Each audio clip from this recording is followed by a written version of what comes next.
I want to apologize.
Rodney, can you hear me?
one live.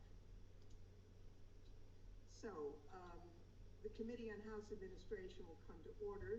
Good afternoon, everyone. I'd like to thank the members of the committee and our witnesses for joining us today, and apologies for the 50-minute delay in the beginning of this hearing. We were voting on the floor of the House. We tried to give notice, but at least this is a virtual hearing, so you're not stuck in a little committee room in the Longwood building.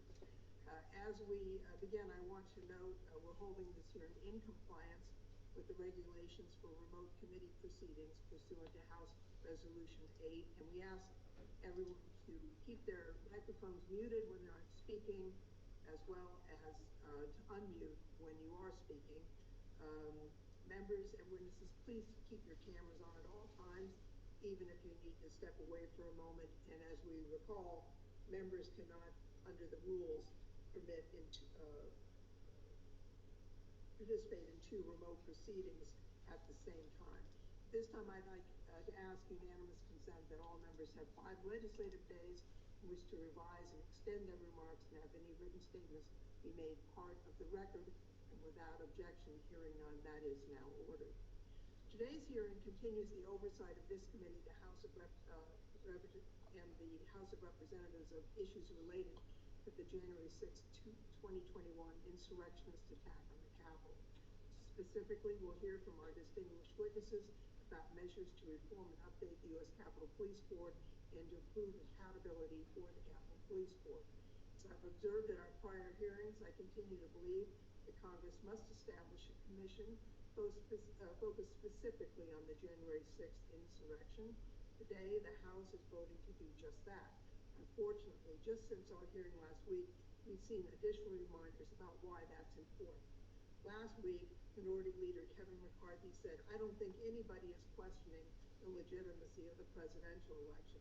3 days later, former President Trump said, and I quote, "The presidential election of 2020 will go down as the crime of the century," all caps, and that it was, quote, "by far the greatest election fraud in the history of our country," unquote.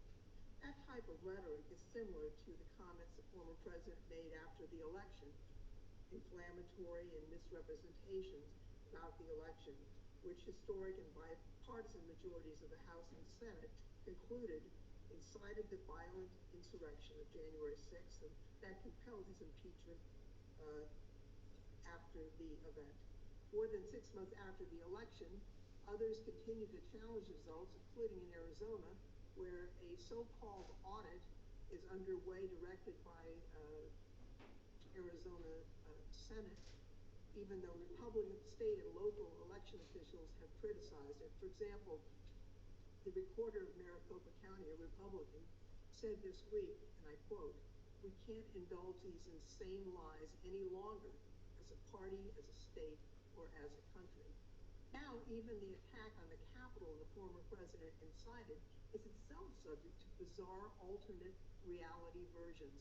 At a hearing last week, one member called the attackers, quote, "peaceful patriots," and another said it is, quote, "a bold-faced lie," to describe the attack as an insurrection, and that really was more like, quote, "a normal tourist visit conducted in, quote, an orderly fashion." Anyone who was here, and many of us were on the floor that day, anyone who's seen the horrific video and images of that day knows better. I agree with Ranking Member Davis that a more appropriate characterization is to describe the insurrection as a terrorist attack. But the fact that members of Congress who were here that day and whose safety was threatened can say that January 6th was a tourist visit by peaceful patriots shows why it remains critical to have a dedicated review of the January 6th attack conducted by a commission of experts focused solely on that task. In the meantime, this committee will continue its important oversight work. Today, we are again focusing on the U.S. Capitol Police, as well as a 3-person Capitol Police Board, which oversees the department. When the Capitol Police Department was formed nearly 2 centuries ago, there were just 4 states. The House had just 213 members. There were no congressional office buildings other than the Capitol itself, and the Supreme Court still met in the Capitol. Just 4 watchmen comprised the entirety of the original force. Cattle grazed on the slopes of Capitol Hill. Times were different, to put it mildly. Since then, the Congress and this committee in particular have helped the Capitol Police evolve to adapt to changes in the nature of Congress, to changes in our society, and in several instances in response to violent attacks against the Capitol or members. These changes have consistently been about making the Capitol and those who work in and who visit Congress safer, while also making sure those who protect us are as safe as possible as well. There's no doubt the steps the Capitol Police took, the Capitol Police management took, in preparation for January 6th were inadequate. As the Capitol Police Inspector General has shared with us in prior hearings, those shortcomings revealed institutional deficiencies which must be addressed. One of our prior hearings focused on the IG's work, which is ongoing. The question was raised, if the Capitol Police Board oversees the department, who oversees that board? That is not the department IG's role. By statute, his mandate is to review the department, not the board. But that is not to say there's no oversight of the board. To the contrary, each individual board member is subject to multiple lenses of oversight by various congressional committees, as well as inspector generals within the Congress. Our oversight steps to date include working with the Honorary Task Force and inspector generals. We've laid the groundwork for this hearing, which will let us continue to explore these pressing questions with expert witnesses and Capitol Police Board members themselves. Among the questions we will seek to address: first, how do we balance the need to secure Capitol Hill, the home of Congress and the Supreme Court, with the need to maintain open access to the citizens we serve? How can we strike an appropriate balance between public transparency of the Capitol Police with the inherently sensitive nature of the specifics of how they protect the campus? Should the Capitol Police rethink their mission and focus more on their force protection role rather than like a traditional city police department? What organizational changes must be made to ensure that officers can receive regular training to improve the unique skills needed to protect the Capitol, training which will also keep them safer? Does the department need more resources, both personnel and funding, for things like equipment, training, and improving its intelligence and counter surveillance capabilities? So does it need to use its existing resources better, or maybe both? These and other important questions are the subject of our ongoing oversight, and as I've noted before, but it still bears repeating, our important and necessary review of the department's performance as an institution and its leadership does not diminish the courage and the valor of the men and women who so bravely fought to defend the Capitol on January 6th, or of those from other jurisdictions who responded and sought to hold the line along with their brothers and sisters in uniform in the Capitol Police Department. We've all got to work together to make the Capitol Police Department stronger and more effective, not just to keep the Capitol and those who work here safer, but to keep the men and women who wear its uniforms safer and to protect the legislative branch of government.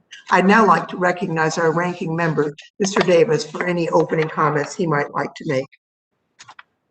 Thank you, Madam Chair. First, before I get started, thank you, Madam Chair. First, before I get started, I just want to note that the hearing I was hoping to have today, the entire voting membership of the Capitol Police Board in front of an oversight committee, has not happened in 76 years. It would have been a step toward the board as a whole, demonstrating they are serious about accountability and transparency. Instead, we got another reminder of why the board must be reformed in order to have accountability and transparency from the entity charged with the protection of members, staff, visitors, and the Capitol itself. I believe the absence of the Senate Sergeant at Arms today demonstrates the underlying issue with the Capitol Police Board, a lack of oversight. The board doesn't make security decisions just for the House or just for the Senate side of the Capitol, but together, the board's decisions impact the entire Capitol complex. And when they are voting, they're not acting in their roles as Sergeant at Arms for the Senate or for the House or as the architect of the Capitol, but as a member of the Capitol Police Board. It's incredibly disappointing that Senate Sergeant at Arms, who is appointed and controlled by Leader Chuck Schumer, has refused to appear before this committee when former members of the board all testified before the Senate just a few months ago. This only further highlights the need for change. During our hearings with the United States Capitol Police Inspector General, there was a reoccurring question about who oversees the board. I firmly believe that question was answered. It's this committee's job to oversee the Capitol Police Board on behalf of the House. That being said, I believe the board structure is flawed and needs reform. As I've said before, we can gather all of the recommended changes to the USCP that we want, but the reality is they have very little authority to execute any of these changes without approval from the board. So if we want to overhaul security on Capitol Hill, then we need to look at who's making those security decisions, not just the department who's charged with executing them.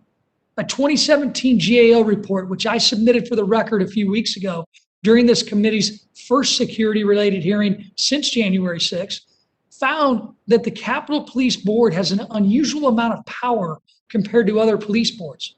The board establishes regulations for training of the U.S. Capitol Police personnel, determines when an officer can be terminated, approves officers in emergency situations, designs, installs, and maintains the Capitol security systems, and much more. That same GAO report published 4 years ago recommended a number of significant reforms to the Capitol Police Board to improve the functionality of the board and to increase transparency and accountability. Unfortunately, most, if not all, of the GAO's recommendations have been ignored up until this point. Over the course of 2 hearings, we heard the Inspector General of the United States Capitol Police, Michael Bolton, make recommendation after recommendation for how the department could improve after January 6th, which I appreciated, but because of how the law is written, many of those recommendations would require approval from the Capitol Police Board. So at the same time the IG is making these recommendations, he's also testifying that he does not have the purview over the Capitol Police Board, and he does not know who does. After further research, Mr. Bolton testified that he does not believe there is any oversight of the Capitol Police Board, which, as I said, is responsible for nearly every security decision being made on the Hill prior to January 6th and still today. I agree with many of Mr. Bolton's recommendations, but I want to see them actually implemented, which is why today's hearing is so important. Following that hearing, which revealed there is essentially no oversight of the board, the Inspector General for the Architect of the Capitol testified before our committee that one of the voting members of the Capitol Police Board, the architect in charge of the Capitol grounds, wasn't even consulted about the security planning leading up to January 6th. In fact, he testified the architect's concerns are frequently ignored. Sorry about that, Brett. Let's change that. So we have a board with incredible power over security decisions with no oversight, who is largely ignoring one of its 3 voting members. And we have a GAO report from 4 years ago noting significant issues with the board's decision-making process and recommending significant changes, but it's been ignored. This seems like a recipe for disaster, and in fact, it was on January 6th. The board structure does not allow for quick emergency decisions. It does not allow for any accountability. While I'm disappointed to not be hearing from the full board today, I am looking forward to hearing from the House Sergeant at Arms, newly installed House Sergeant at Arms, and my friend General Walker, and my friend the architect of the Capitol, Brett Blanton, as well as our other expert witnesses about ways we can work to improve the functionality, accountability, and transparency of the board and the United States Capitol Police Department. Thank you, Chair Lofgren. I yield back. The ranking member yields back. Other members may put their opening statements into the record. And I'd now like to introduce our first panel. Our first panel this afternoon includes the Honorable William J. Walker, the 38th Sergeant at Arms for the House of Representatives. He was sworn in as the Sergeant of Arms on April 26, 2021. Previously, he was the 23rd Commanding General of the District of Columbia Army and Air Force National Guard. Also, we have J. Brett Blanton, who was sworn in as the 12th Architect of the Capitol on January 16, 2020. Mr. Blanton served as a U.S. naval officer for more than 20 years. He was awarded a Bronze Star with Combat V for heroism in Iraq. Prior to being named architect of the Capitol, he served as Deputy Vice President of the Metropolitan Washington Airport Authority. Karen Gibson, the Senate Sergeant at Arms, declined our invitation to appear, but has submitted a statement for the record, which by unanimous consent will be made part of the record. I'd like to advise our witnesses that their full written statements will be made part of the record, and we ask you to stay within about 5 minutes of your testimony so that we'll have adequate time for questions. So first we'll turn to you, General Walker. Welcome.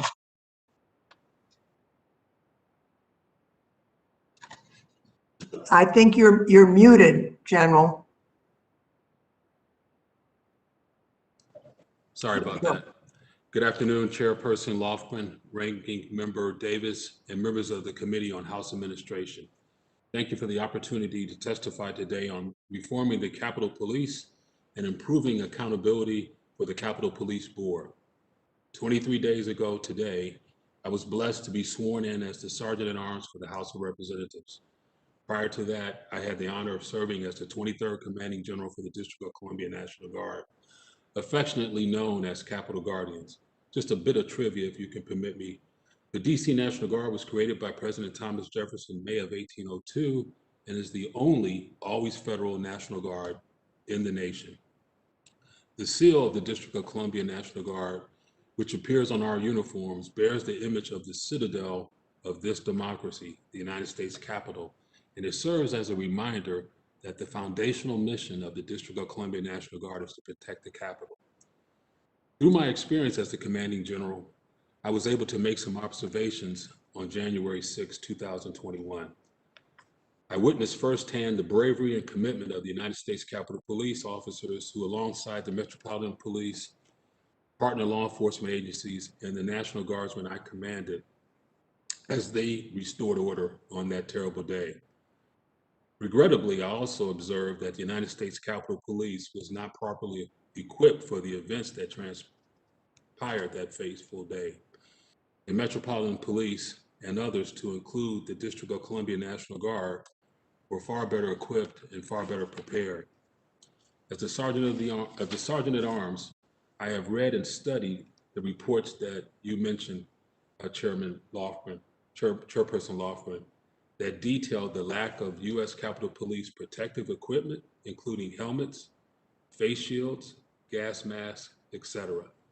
The command and control was lacking on that day, and the planning was clearly insufficient. The police officers and the guardsmen and all the law enforcement officers that responded that day clearly risked life and limb to protect the Capitol. The commitment and resolve was shared, but not the equipment and the level of training. Accordingly, the United States Capitol Police must transform to meet the future security threats, to include ones of the magnitude that we're talking about right now. We cannot let down our line officers, this institution, its members, or staff ever again. Accordingly, the United States Capitol Police is at an inflection point, and it must transform into a protective force that is able to respond to increasing threats to this institution, its members, which show no sign of lessening. The Capitol Police must be in a position where it can protect individual members at a moment's notice. This will require more dignitary protection agents that are specifically trained to protect members from threats throughout the country. The regionalization effort is one step toward this transformation. There will be growing pains, but the transformation is necessary and it will occur. As a member of the Capitol Police Board, I will hold the United States Capitol Police accountable for making this transformation. The Capitol Police will be trained to the highest standards possible, and they will be equipped with the latest technology. We will re-examine the appropriate roles and responsibilities for Capitol Police officers. We will leverage non-sworn individuals in put technology to better use. What I'm talking about here is a force multiplier that I'm explaining as the model. I don't have it written down, so I'm jumping off the notes here, but the model is the TSA model, where you'll have more security officers to relieve police officers, and a police officer will be in line of sight of what I'm hoping will become United States Capitol Police security agents and security officers. This will allow us to better utilize the sworn officers. My pledge to you, Chairperson Lofgren, and to members of the committee, Ranking Member Davis and others, that I will hold the Capitol Police accountable. I pledge my best advice on all matters affecting safety and security of the Capitol complex. I have spent my entire adult life in law enforcement, security, intelligence, and counterintelligence, both as an Army officer and as a federal agent. In collaboration with the Senate Sergeant at Arms, General Karen Gibson, and the architect of the Capitol, Mr. Brett Blanton, who I regularly meet with, we are committed to improving the board processes of accountability and efficiencies. General Gibson and I are new, but Mr. Blanton has welcomed us, and we are working in an environment of collaboration, communication, and cooperation. I would urge the members of the committee to be a little patient with us as we work together, but we have the best interest of this Capitol complex at the forefront of what we're trying to accomplish. As I have noted, and as others have noted, it is hard to find another law enforcement entity that reports to an organization like the Capitol Police Board. There is also no other law enforcement agency, at least that I know of, tasked with protecting two distinct bodies of Congress and the elected representatives from all states, the district, and territories across our great nation. I agree we must do better, and I will continue to work with my counterparts to identify and pursue improvements in current policies and procedures of the U.S. Capitol Police Board. Thank you for the opportunity to testify before you, and I'm happy to answer any questions you have. Thank you. Thank you very much, General. Now we'll turn to our architect of the Capitol, Mr. Blanton, for your 5 minutes of testimony. Thank you, Chairperson Lofgren, Ranking Member Davis, and members of the committee. I appreciate the opportunity to join my colleagues of the Capitol Police Board to discuss the January 6, 2021 U.S. Capitol breach and ways to reform and improve the Capitol Police and the Capitol Police Board. The events of January 6 were difficult to witness for the American people and extremely hard for all of us on campus to experience. On January 6, members of my team were preparing the grounds in the presidential inauguration stage. Our artists and trades personnel were excited to finish painting the stands bright white with a deep blue edge on the main stage of the inauguration platform. Around midday, as crowds began to appear on the west front, my staff was moved indoors or sent home. Shockingly, over the course of a couple hours, the hard work of our team was destroyed. The platform was wrecked. There was broken glass and other debris littering the grounds. The sound system and photography equipment were damaged beyond repair or stolen. 2 historic Olmsted lanterns were ripped from the ground, and blue paint was tracked all over the historic stone balustrades and Capitol building hallways. As the crowd began crashing through windows and prying open doors, my staff took several amazing actions in support of Congress. AOC employees sheltered congressional staff in their workshop to protect them from the crowd.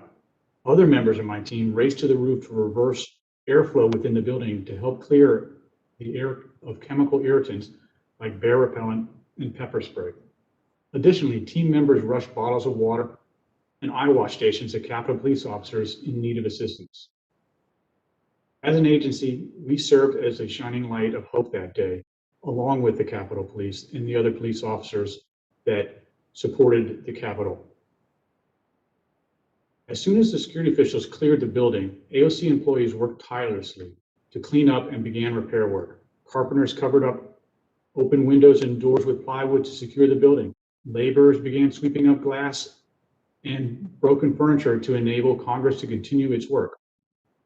Our groundskeepers cleared a small mountain of debris left behind on the west and east front. Our decorative painters carefully returned the inauguration platform to its glory. We were committed to and ensured that the Electoral College certification process could continue on January 6th. Furthermore, we sharply focused on getting the campus prepared for the presidential inauguration without interruption, to signal our nation's determination for a peaceful transition of power. Like many of you, we continue to deal with the shock and disappointment of the actions of those who chose to attack the Capitol building.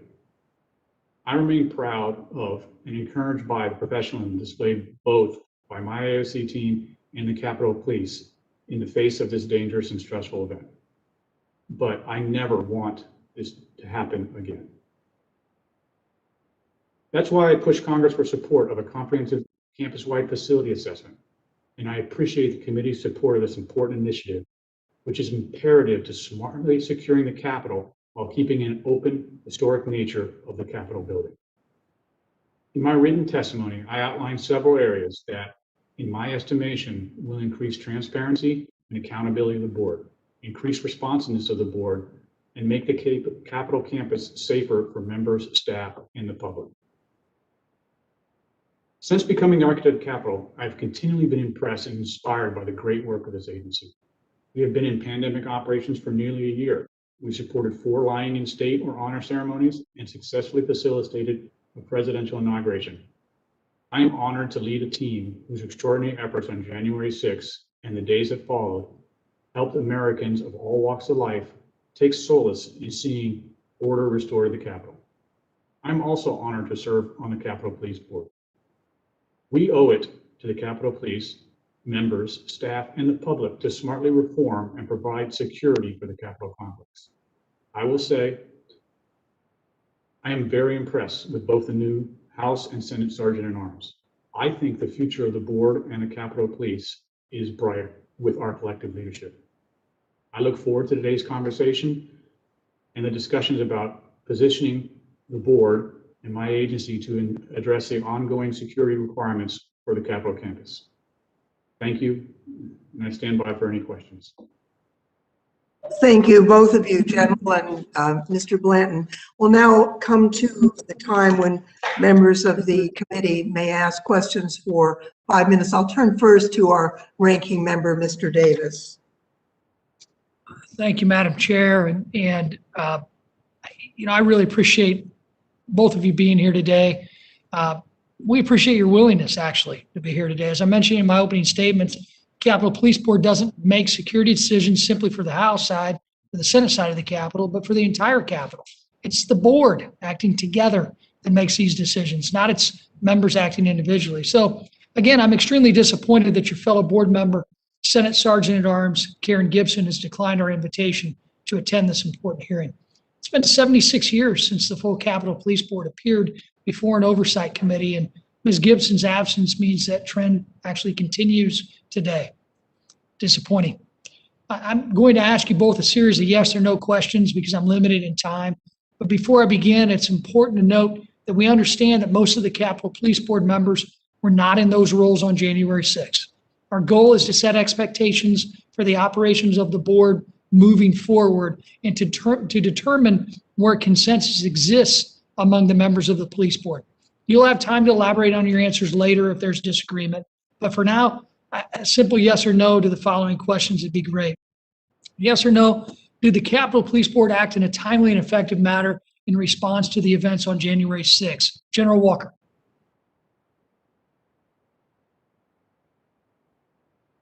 No, sir. Mr. Blanton. No. Yes or no, do you believe the Capitol Police Board should be reformed? General Walker. No, sir. Mr. Blanton. I'm sorry, can you repeat the question? Do you believe that the Capitol Police Board should be reformed? The operations of it, yes. In your opinion, yes or no, does the Capitol Police Board effectively conduct oversight of the Capitol Police and the overall security posture of the Capitol complex? Mr. Blanton first. In its current construct, I would say it's a little lacking. Mr. Sergeant-at-Arms General Walker. What was it was a yes or no? Yes or no? Yeah. In In your current- opinion, does the Capitol Police Board effectively conduct oversight of the Capitol Police and the security posture of the Capitol complex? Since I arrived, I'm gonna have to say yes. Okay, I know General Walker, you're new here. I appreciate that, but a question I have, you guys don't need to answer this, but I would love to talk to you both later. Why have we heard from both the Capitol Police Inspector General and the architect of the Capitol Inspector General that the elements of each of their entities are in non-compliance with their recommendations? General Walker, you and I, we'll chat later. I look forward to that. Next question, yes or no? Will you give us assurances now that by the end of your next board meeting, all outstanding recommendations from the honorary report and the most recent Capitol Police Inspector General reports will have been considered by the Capitol Police Board? General Walker. Yes, sir. Mr. Blanton. Yes, sir. Okay, yes or no? Can you provide assurances here on the record today that the majority and minority staffs of the Committee on House Administration will begin to receive copies of the Capitol Police Board minutes for every board meeting within a timely manner moving forward? General Walker. No, sir. Mr. Blanton. I can't answer that because it takes the entire board to release it. Well, the entire board certainly didn't think you were important enough to ask for security decisions, which is why we're here. We need to make some changes. Last yes or no question. Do you believe it's in our interest to move the Capitol Police away from being a traditional police force and more toward a protective force? General Walker. Yes, sir. Mr. Blanton. Yes, sir. Thank you. I do too. Again, very disappointing. We can't get communication from the Capitol Police Board when we've seen that it is a failure of epic proportions based upon GAO studies and testimony from the Inspector Generals in both of your agencies. I look forward to discussing that further with both of you in the future. General Walker, in your written testimony today, I was actually pleased that you said the board would hold the United States Capitol Police accountable for making the transformation to a hybrid, proactive, protective law enforcement agency. Can you speak a little bit on the importance of accountability in emergencies and how you plan to hold the Capitol Police accountable? And go ahead. So, yes, sir. Thank you for the question. So all my life, my experience as an Army officer is to, it's a task, condition, standard. You don't meet it, I have to hold you accountable. And so I would move to terminate someone who doesn't meet my expectations. So that's how I need to hold people accountable. Thank you, General. I want to hold people accountable, which is why we're here today. It's been 76 years, still ongoing since we don't have your counterpart here.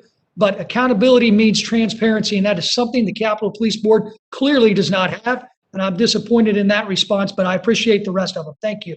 Yield back. The gentleman yields back. Mr. Raskin, the gentleman from Maryland, is recognized. Thank you very much, Madam Chair, and thank you for calling this important hearing. Let's see, General Walker, let me start with you. Does the Capitol Police Board have its own staff, or does it just draw from existing staff in different agencies and offices of the members? So right now, there is no staff. So I met with Mr. Blanton and General Gibson, and we talked about that. So that's a 5-meter target. We do need a staff. Well, if we wanted to request the records of the board, where would those records be maintained? Whose possession are they in? So there is an executive assistant who keeps the records, but right now we don't have a staff, sir. Okay. So when the department hires a new permanent chief of the police, where would that person go to find a history of Capitol Police Board rules and regulations?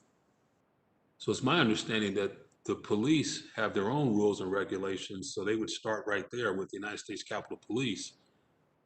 They are the architects of the rules and regulations. We provide oversight as any other police board would do, NYPD, LAPD, Chicago Police. That board provides that civilian oversight for the police, but the rules and regulations on how they operate, that should be right there in the USCP files. That would be internal to the police department. Yes, sir. All right.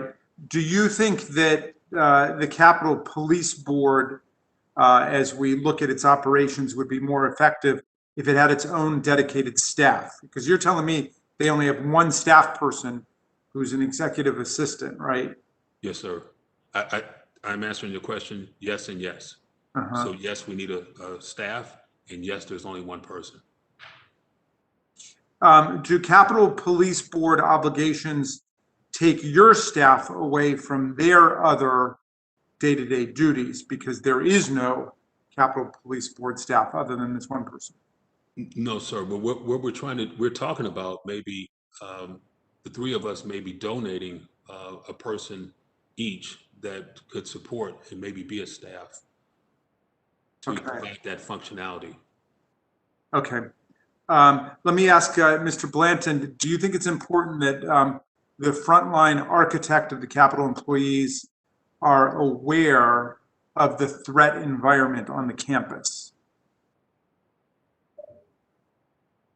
I think it's important to where it can be shared, that the threat environment is shared with. Are there policies or rules in place that would guarantee that AOC staff are made aware of the threat environment? No, in fact, this is one of the challenges I see need to be in reform, where we overclassify information so that it can't be shared with people. And that goes from just law enforcement sensitive up to highest level of top secret classification, and that prevents it from being shared in mass.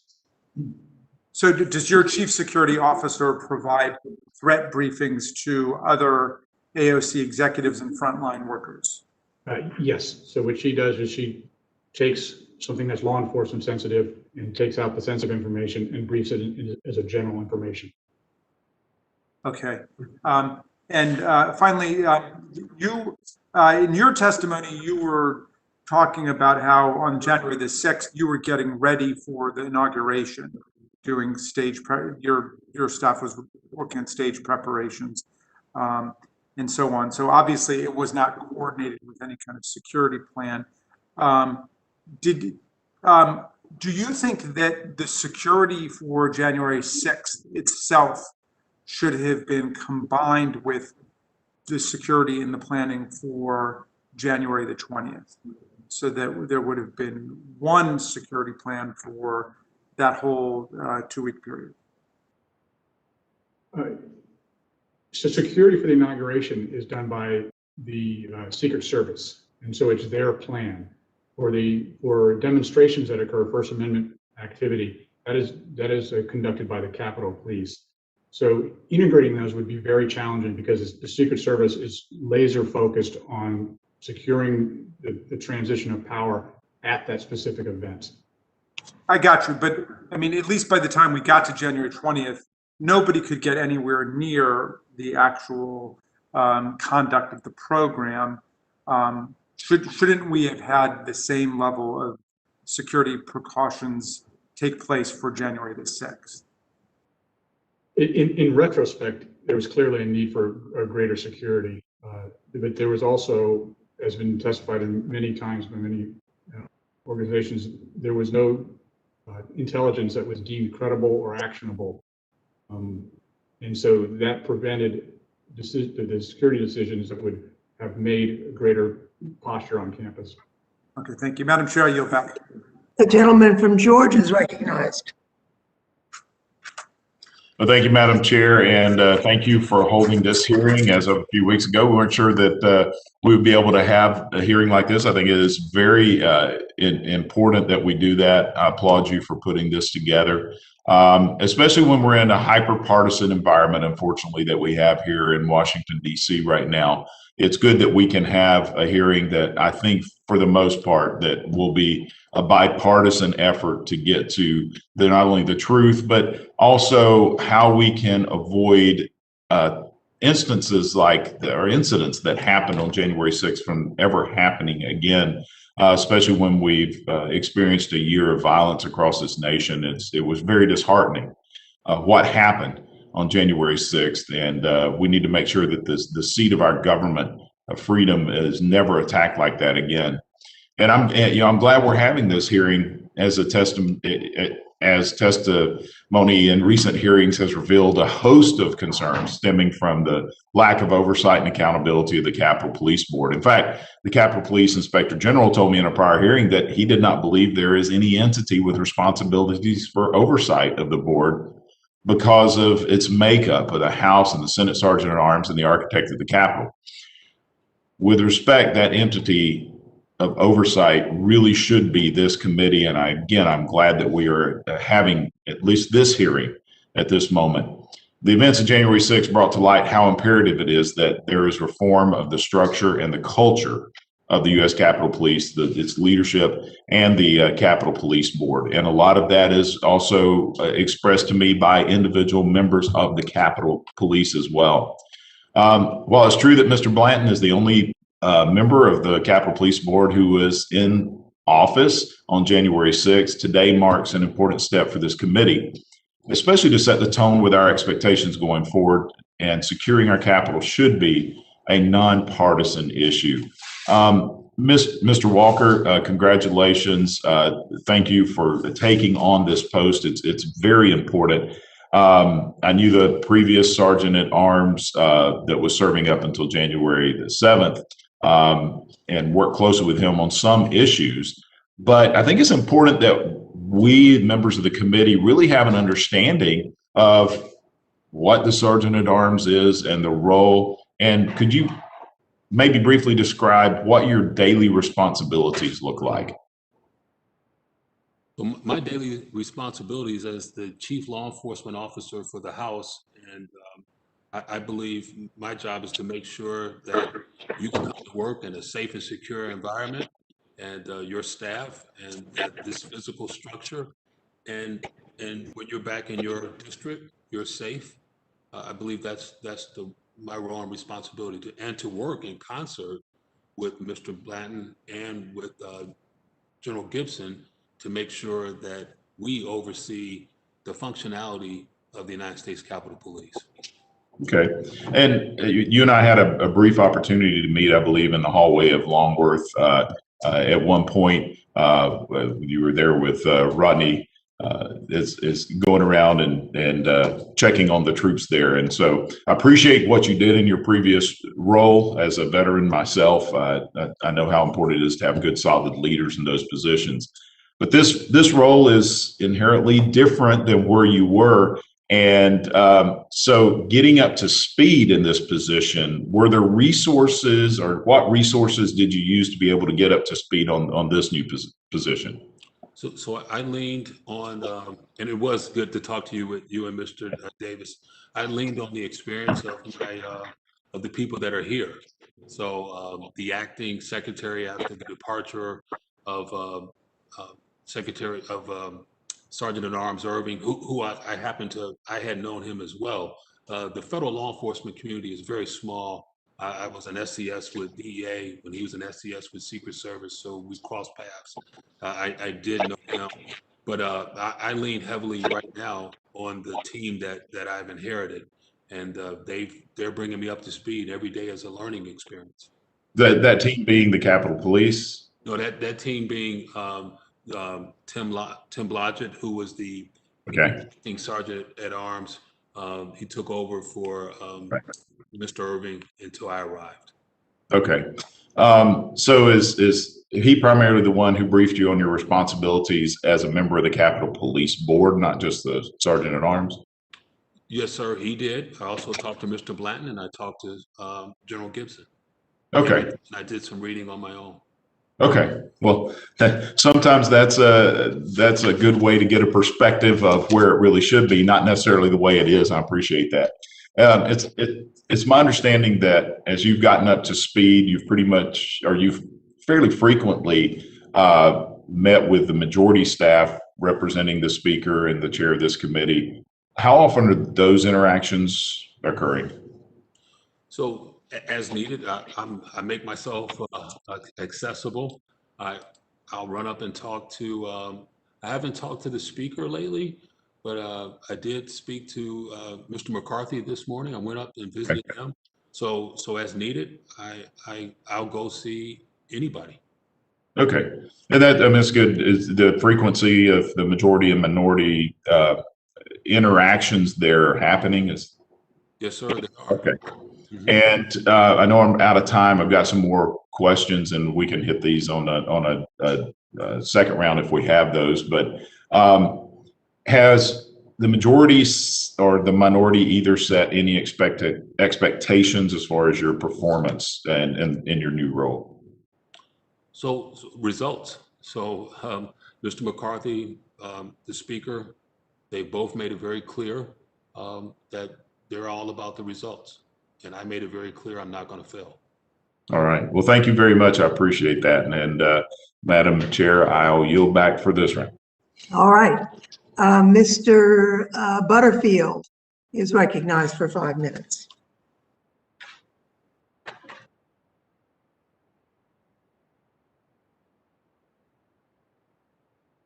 GK, we can't hear you.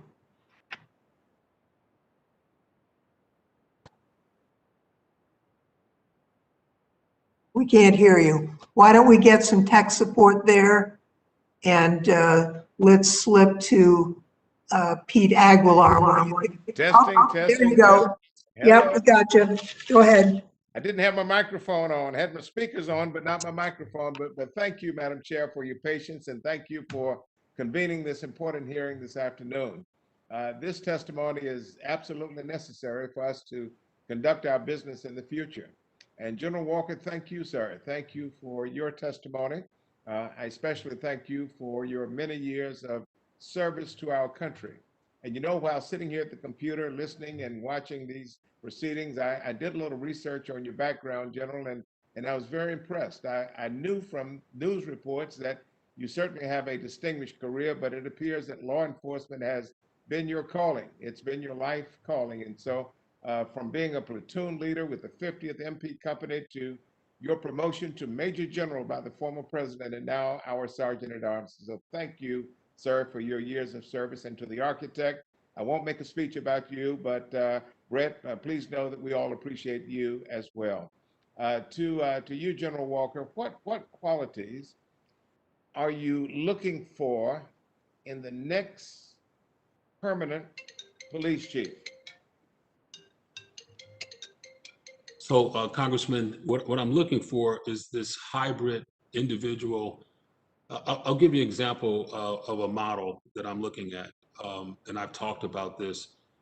A professional that has a security background, a law enforcement background, a public safety background, a first responder background. So when I was in charge of DEA New York, I worked closely with the Port Authority of New York and New Jersey. That individual is responsible for 4 airports, the PATH stations, the bus stations, the Holland Tunnel, the Lincoln Tunnel, the George Washington Bridge, New York, New Jersey, and Connecticut. So they have a police force, they have public safety, they have security, they have first responders. It's a hybrid, and they do close protection for some of their executives. So that's the kind of individual that I think would be the future, would lead the U.S. Capitol Police into the future with these compounding threats that are not disappearing. Sure. There's some sophisticated challenges, and I believe the next chief of police has to be more than a police professional, has to be an expert in a lot of things. Security, Let me ask you this. law enforcement. How would a shift toward a protective services agency and away from a traditional law enforcement agency impact the search?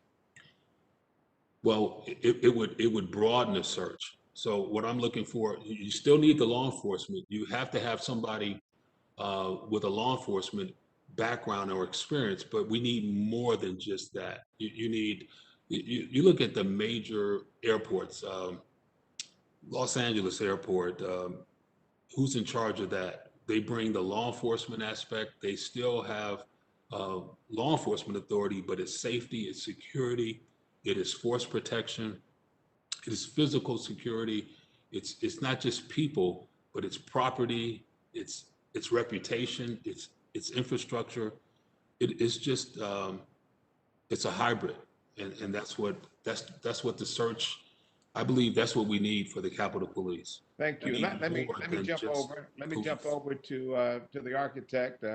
Brett, thank you so much for your testimony today, and thank you for all that you do for all of us. As you were planning for the January 6th joint session, was your office provided with intelligence, threat briefings from the Capitol Police? No, we were not. We received some intelligence that was raw intelligence that we presented to the Capitol Police, but it was deemed non-credible. Were you provided with a formal briefing from the Capitol Police intelligence director or even the deputy director? No, I was not. Did you request such a briefing? No, my chief security officer, which is a position that I recently established, was receiving some intelligence and was doing hybrid briefings of that so that it go to my staff. Thank you. Madam Chair, since Mr. Loudermilk went over 10 seconds, I'll give you back 10 of my seconds. I yield back. But Mr. Stile is recognized. Thank you very much, Madam Chairwoman. I'd like to start off by asking Architect Blanton, if I can, about the staffing of the Capitol Police Board. You stated in your written testimony that the board needs a dedicated staff to be responsive to members of Congress, U.S. Capitol Police, and other law enforcement entities, and that currently the board is supported by staff who work for the AOC and the House and Senate Sergeant at Arms. For clarification, which of the board member staff currently provides staff support for the board? I understand the Chief Security Officer may help the board from time to time, but are there others from your office or other offices of the other voting members who also assist?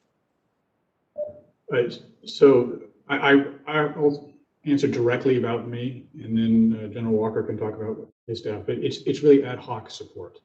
There is one executive assistant on the Capitol Police Board, and then when there are issues that are related to the architect of the Capitol, typically within my chief security officer role, she will have some of her staff working the issues.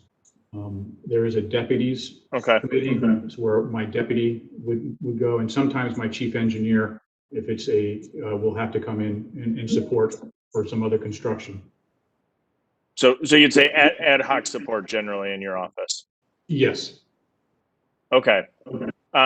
Did the Sergeant at Arms want to comment on his side? So it's about the same. So our head of police services, one of my attorneys, the deputy sergeant at arms, we all come together to support. Okay, thank you. So section 1901 of U.S. Code references an executive assistant for the board who's in charge of assisting with duties for the Capitol Police Board in fulfilling its duties. Does the board have an executive assistant? I'll start with Architect Blanton. Yes, sir. They do. Okay. And is this someone that's assigned from the board member staffs, or is this a separate position? It is a permanent hired position. Okay. And does this individual serve at the pleasure of the board? I'll have to get back about the hiring and firing. Okay. You're going down that road. Understood. I'm going to jump over to Sergeant at Arms Walker, if I can. Now that the Capitol Police Board has many responsibilities over Capitol Police, overseeing, managing, and administrating day-to-day activities right now, does this include the hiring of the police chief, correct? Yes, sir. As simple as choosing the uniform colors, I would think. No, we wouldn't choose the uniform colors. I wouldn't do Okay, that. so there's some level of distinction here as to how detailed you go. In particular, you'd be deciding to declare an emergency on campus, though that would come to you. Yes, sir. Okay, so the board does all of that. I'm going to jump in. Have you reviewed the flash report from the Capitol Police Inspector General? I haven't read it in detail, but I have read a lot of it. Okay, very, very good. In the report, the U.S. Capitol Police Inspector General reported issues with previous recommendations, either reemerging or never implemented at all. Some of these recommendations reemerged as part of the January 6th review. Could you describe your plan as a member of the Capitol Police Board for the board to consider some of these recommendations? Well, so working collaboratively with Mr. Blanton and General Gibson, we will be visiting with the chief, the current chief and the next chief and the deputy chiefs to make sure what is recommended, you're gonna have to prove to me why we don't need it. Prove And to so, understood. So, in particular, as it relates to some of the plans of the lapsed recommendations, if you will, those are things you'd consider being looked into in the future. Oh, without question, in training, equipment, rehearsals, we Okay. have to implement those recommendations. I look at them as more than recommendations. I appreciate that. In 2017, the GAO published recommendations for the Capitol Police Board to come into compliance with the leading governing best practices for transparency, accountability, and external communication. Can you confirm for the record that each of these are the roles and responsibilities of the Capitol Police Board? I think it's important that we kind of have on the record what those are. So we said designing and installing and maintaining the security systems for the Capitol buildings and grounds. Yes. Issuing regulations governing the use of law enforcement authority by the Capitol Police Board, Yes. and designing emergency situations for the purpose of appointing special officers and accepting support services. Yes.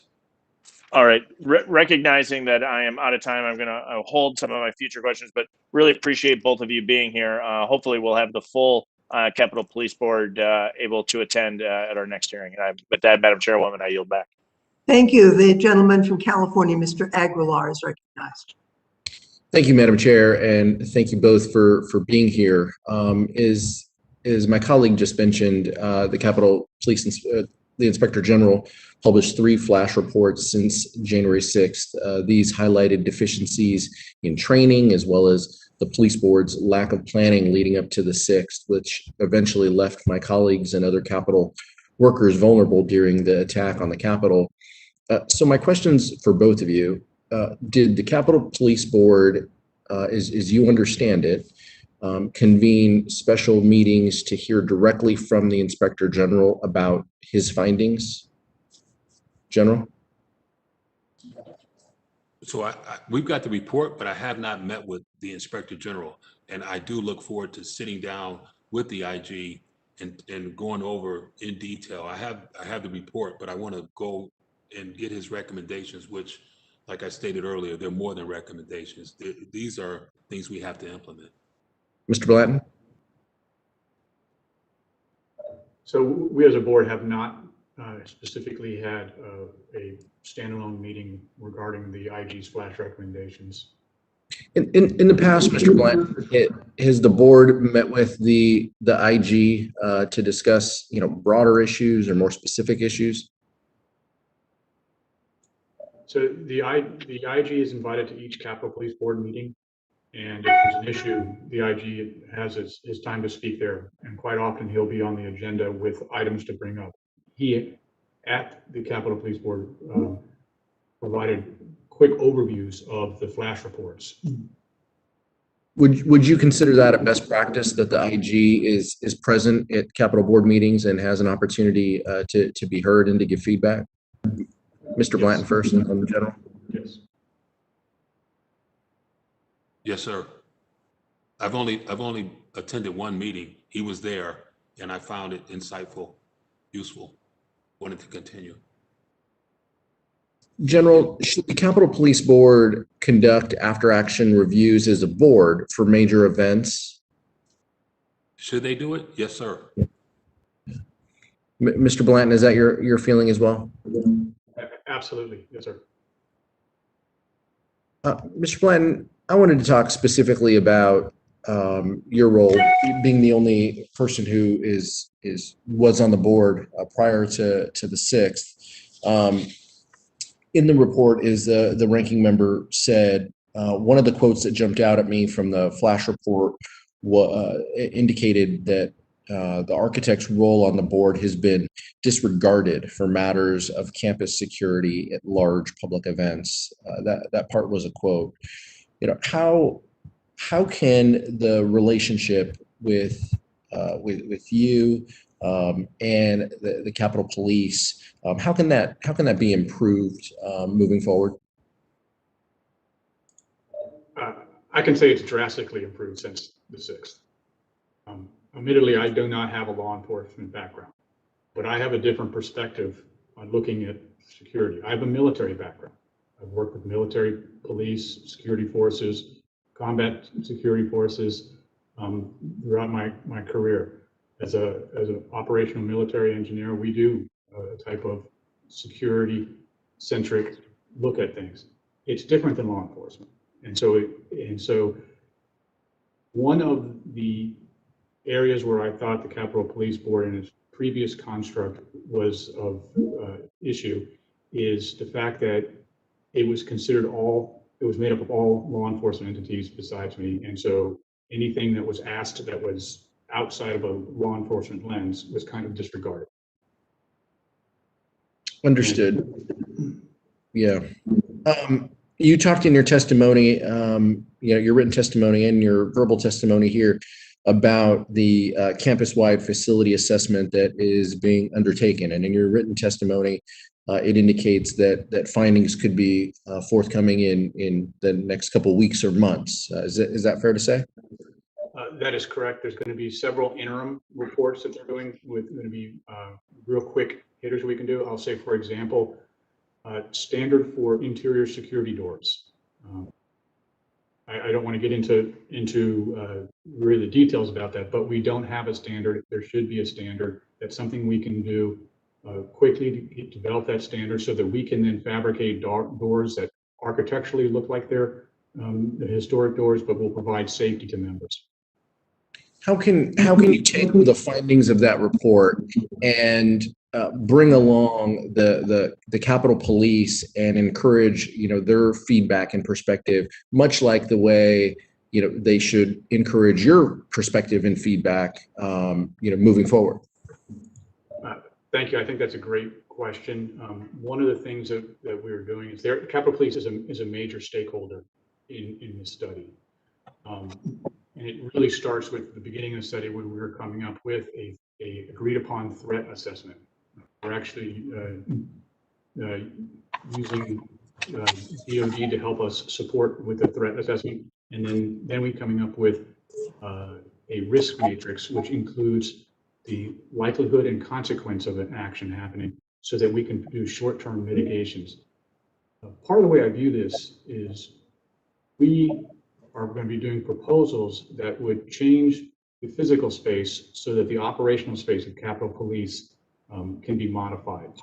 And what that would mean is they have to be in lockstep so that when we present the total ownership cost, we know upfront if we do this security modification, it could either reduce two personnel on post or add 2 personnel, so we have complete visibility of what these decisions have and what the effects of them are. Gentlemen's time has expired. The gentlelady from Pennsylvania is recognized. Thank you, Madam Chairwoman. And thank you for continuing our investigation into the institutional failures that were exposed by the events of January 6th. As highlighted in our recent hearings, outdated and in some instances non-existent intelligence and security procedures really left our rank and file officers without the training, information, and strategic planning needed to adequately respond to the events of that day. We're also learning about a troubling lack of reporting procedures and accountability measures. As the Capitol Police Board is ultimately responsible for oversight and efficacy of the department, we're trying to gain insight into how this body oversees the department so that we can understand the failings and prevent future Capitol attacks. Sergeant Walker, I'm sorry, Sergeant at Arms, Mr. Walker. I appreciated your testimony, particularly with respect to the need to support the rank and file of the Capitol Police in a manner that will enable them to succeed in a really complex mission. And I was taken with your analogy to the Port Authority. I have a brother-in-law who served with the Port Authority, and I think you do draw some interesting parallels there about the combination of the law enforcement and protective elements. I'll be interested to hear more about that. Can you advise us which executives within the department are responsible for ensuring that policies and procedures are updated with respect to employees and officers? And what is the police board's role with respect to developing and updating policies? So the question is, who in the police, in the Capitol Police, is responsible for updating policy? Within the department, what is the Capitol Police Board's role in updating policies and procedures that govern the U.S. Capitol Police activities? So to the extent we've heard that there weren't policies and procedures in place, what is the role of the Capitol Police Board? So it's an oversight, is to provide the oversight, but what I'm looking for, and I talked to the current chief about an inspections division. So that would drill down into separate from the IG, but they don't have an inspections capability. I asked the chief about that, and she welcomed it. So I don't know if the inspections would be a part of the police board or part of the police, but wherever I work, we had inspections. We had an office of inspections that came out and verified that policies and procedures were being followed, and that we were looking for efficiencies and best practices and to optimize the organization. So going forward, I am looking for some type of inspections capability. Okay. Do you see any modifications, or do you have any recommendations with respect to how we can improve the Capitol Police Board's communication and transparency with respect to our oversight obligations? So so as the newest member, I can share with you, ma'am, is that Mr. Blanton, General Gibson, and I are committed to communicating regularly, frequently, meeting collaboratively. We have met, Mr. Blanton, I think we met Monday, didn't we? Yeah, the three of us were together Monday. We were together last week. Okay. So, and I don't think our predecessors, well, General Gibson's and I had that kind of regular, close, and continuous contact. So we are moving with one voice, and our customer, you are the customer, and we are providing that oversight for the Capitol Police. Okay. Mr. Blanton, you've spoken a little bit about the policies that do or do not exist, and I see from your testimony that there's a memorandum of understanding in the works with respect to the Capitol Police to identify roles and responsibilities. Is there a timeline for completion of that? I know they're working rapidly on this, and this is really formalizing agreements that are currently, like for example, COG. There is a existing throughout the metropolitan Washington area. There is agreements with mutual aid. However, where the Capitol Police is working diligently to have these formalized with executive agencies as well as other law enforcement agencies in the area. The deputies group met just last Friday to start to review it. And I will say also that the administration and executive branch has been actively involved in supporting these agreements. Okay. You mentioned The gentlelady's time has expired. So could we wrap up, please? Sure. I just had one more question. You mentioned that in the aftermath of the attack on the Capitol, there were mountains of debris that had to be removed by your staff. Was that debris processed by law enforcement, or was it just disposed of? Everything that we collected, we presented to the FBI at their request. Thank you. I appreciate that. I yield back. The gentlelady from New Mexico is recognized. Thank you so much, Chair Lofgren, for bringing our attention once again to the key issues about reforming the Capitol Police and improving accountability following the January 6th insurrection. I'm equally grateful to our witnesses for their insights on what we can do to address the structural issues that the violence the mob wreaked on us brought to harsh light on January 6th. General Walker, you previously testified that in your previous role, you didn't receive approval to mobilize troops until 3 hours after you requested it, and that the former Secretary of the Army withdrew your authority to deploy your troops. We know that the absence of the National Guard during the first hours of the pro-Trump attacks placed this Capitol, the members, the officers at risk of great harm. As our new Sergeant of Arms, you're recommending we move to a protective force today, and you also pledged to us today, and I truly appreciate the sincerity and the force of your pledge that you're going to take all necessary action to protect this institution. Can you explain what recommendations you may have so that this problem regarding securing National Guard assistance doesn't reoccur?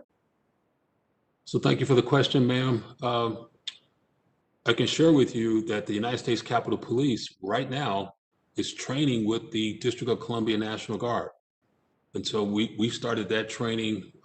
We're in almost the third month of USCP officers going to the armory and training in our tactics, techniques, and procedures, how we respond to civil disturbance and civil unrest, so that there is a shared common operating picture on what we're going to do, roles and responsibilities. Now, the Capitol Police will be in charge. We fall in on them. We're always in support. The National Guard is always in support. But so that's one thing. And what we're asking you, the lawmakers, to do is to empower the chief of the Capitol Police to be able to pick up the phone and call the commanding general of the District of Columbia National Guard and have that person, right now it's Major General McCandless, have her be able to send National Guard to the Capitol, be deputized en route so there's no delay, and tested on a regular basis, meaning what I call and clock. Call the DC National Guard and clock how long it takes to get there from a cold start on a bad day in the nation's capital. Thank you. I'm also very concerned. I like the fact that there's training on it, and then we're setting up, and you've given us a task of what we can do to authorize that in Congress. I'm also very concerned about how the January 6th attack has taken a tremendous toll on the morale of your staff, of the Capitol Police. This afternoon, members of the Capitol Police sent a letter to members of Congress to express their profound disappointment with both chambers' minority leaders' comments regarding the January 6th Commission. And that letter talks about the harmful impact on the morale of officers to this day. Madam Chair, I ask unanimous consent to enter this letter into the record. Without objection, it'll be entered in the record. So I'm also especially concerned about the impact of the insurrection on the staffers of color that, we just heard the wonderful work that they did to bring back the Capitol so that we could do our job and inaugurate our president. In January, Business Insider documented the toll on these staffers. It said several Capitol janitorial and labor employees, all of whom were Black or Latino, told Insider they no longer felt safe at their workplace, and that they recounted the hurt of cleaning up after white nationalists who could have threatened their lives. Madam Chair, I ask unanimous consent to enter this article into the record. Without objection. Architect Blanton, I really appreciate your recommendations regarding restructuring. Could you please share how that restructuring will address the concerns expressed by those Black and Latino and other staffers of color? The restructuring of my organization? Yes. Okay. So after the events of January 6th, we've had a deliberate outreach to all of our employees that were here, realizing that many of the staff that was cleaning up or going up to on the roof of the Capitol to reverse the flow were people of color. I can tell you, in my talking with them, that my staff is a very proud staff. They appreciate working at the Capitol. And when I did a virtual award ceremony for them, where I gave them monetary awards for their time, it was very much appreciated by my entire staff. Also, we've opened up our employee assistance, so we have 24/7 counseling that is on the spot, confidential, and private counseling for anybody who needs it. And we have the ability to also to utilize some of the counseling services presented by the CAO. So we're really trying to use as a holistic approach to ensure the entire organization who is here in the Capitol, who may be feeling stress, who may have grief, are able to get the resources they need. Thank you. My time is up. I yield back. Thank you very much. I'll now recognize myself for my questions. Mr. Blanton, you're the only witness who was actually here on the 6th, and I appreciate the timeline that you have provided to the committee, the 12-page timeline about the activities of the AOC Chief Security Officer, the CSO, relating to the January 6th attack. That timeline begins on December 28th and goes through January 7th. And it appears to show that the CSO and her team gathered or got open source information, including warnings of violence on the 6th. The AOC staff shared that information with the Capitol Police, but one of your staff, according to what you submitted, then reported back that, quote, there is no talk about any credible threat of storming the Capitol after talking with Watch Commander Wisham and the House liaison here. Wisham said he would look through his emails and systems to make sure, and if there's any information, he'll forward it to us. In addition, your Chief Security Officer prepared a slide presentation for us, which I appreciate, and the presentation is dated January 5th. There's a slide, and it says, planned First Amendment demonstrations, January 5th. I think it's stunning. It talks about no specific known threats related to the joint session of Congress, but then right after that sentence, it says there's a threat of weapons being introduced into demonstration activities. Henry Enrique Tarrio, leader of the Proud Boys, was carrying 2 high-capacity firearm magazines when arrested by MPD, social media postings and providing tips on how to secretly bring in weapons and ammunition to DC. Oath keepers and 3%ers who normally engage in armed protests plan to have weapons. There's also a threat of the Proud Boys and other groups going incognito. For example, the Proud Boys will all be wearing all black. Some demonstrators have announced plans to create mob violence to draw law enforcement to certain areas. So those statements right after no specific threat to the joint session seem inconsistent. And I'm wondering, well, the presentation also talks about a number of other ominous warnings. For example, a news article that's titled, quote, Gohmert talks of violence in streets after his lawsuit as dismissed, and other warnings like the threat of the weapons that I mentioned. Did your Chief Security Officer's briefing and its specific warnings raise concerns with you such that you personally raised them with either your fellow Capitol Police board members or with the Capitol Police? How did you reconcile the briefings you were getting from your Chief Security Officer prepared for you and your leadership team with the information you're apparently getting from the Capitol Police that there was no specific threat? So I'll say with this, the AOC and the Capitol Police and really the Capitol Police Board are a consumer of intelligence, And the intelligence that was produced by DHS, and as we've seen in news reports as of late, was not analyzed properly. So that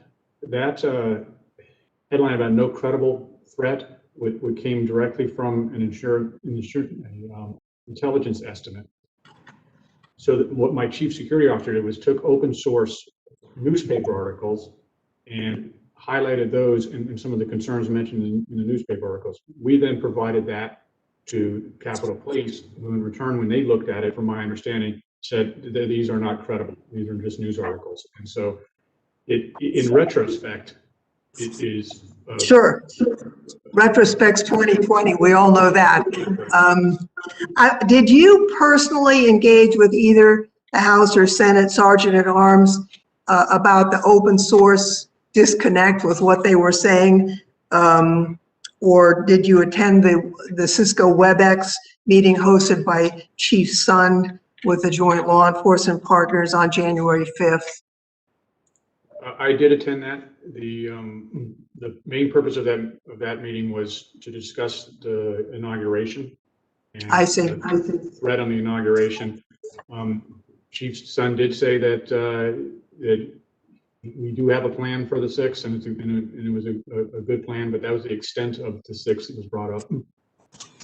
If I can mention, it sounds like the question before us is whether we change entirely the Capitol Police Board, or whether we augment and put some specific requirements and add some specific resources to the board, along with some obviously attention must be made, and everyone's attention is gathered here today. So I think this hearing will help focus on this question. We do have another panel that's been waiting for quite some time, and I would like to turn to them. I was just going to turn to you, Rodney. I know that you hope that we could have additional questions, and I would ask that we put our additional questions in writing to the witnesses, or we're going to lose the next panel. I just respectfully disagree, Madam Chair. This is the first time we've had part of the board here.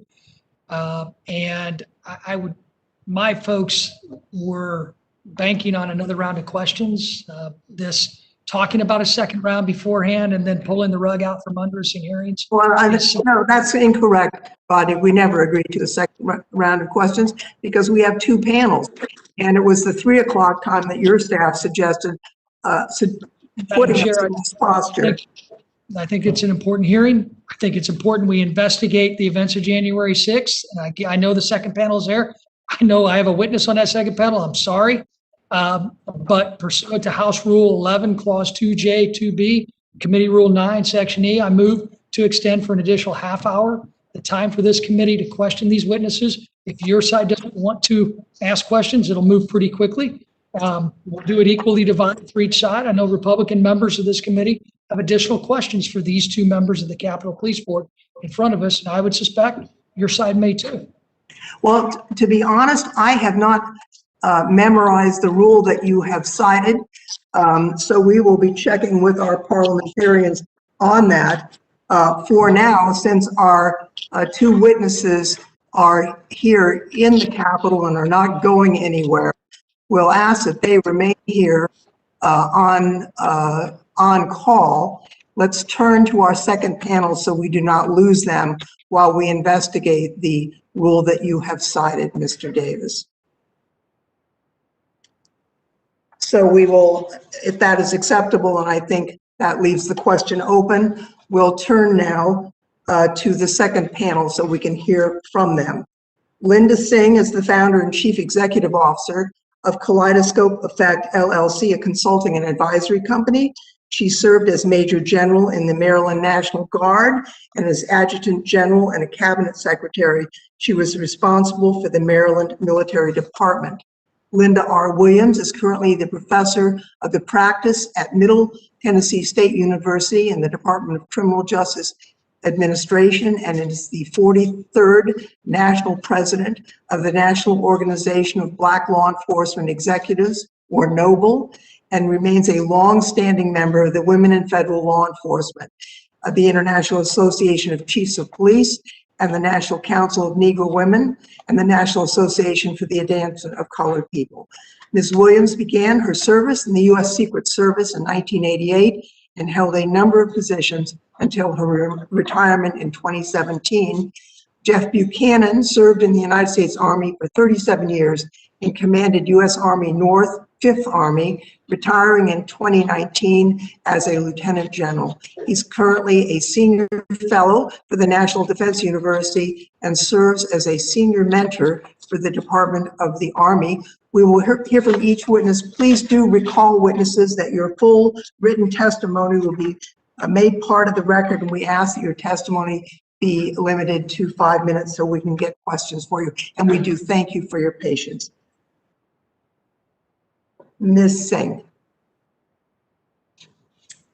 Good afternoon, Chairperson Lofgren, Ranking Member Davis, and members of the committee. I first want to thank you for the opportunity to appear before you today.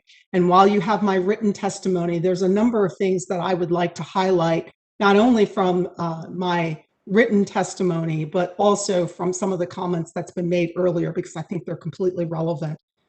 The first piece is really getting to the culture of the organization. If we start looking at making wide sweeping changes without understanding the depth in which culture played a part in things not happening in the way that they should have on January 6th, then we will put in place another structure and the culture will remain the same. The key thing that we have to focus on is the Capitol Police Board is an oversight. Oversight, not operational. They are not supposed to be doing operational day-to-day if they are an oversight board. And so we have to look at the policies, procedures, and regulations that says what's the role of the Capitol Police Board. Because if they are oversight, we don't need another board to provide oversight on them. We need to be giving them direction as in what we are expecting of them, what we want them to manage, monitor, and report back on. The Capitol Police Board is your arm to be able to report back what is happening within the Capitol Police and what needs to happen. And so when we think about culture, even within the Capitol Police, the culture within the Capitol Police on January 6th is it was business as usual. There was not a sense of urgency. And we keep hearing about this credible information. I am sorry, but as a leader, when you get information and there is a threat, you have a responsibility. It is your role, it is your job to start figuring out what you need to do to ensure your people are ready to protect your customers.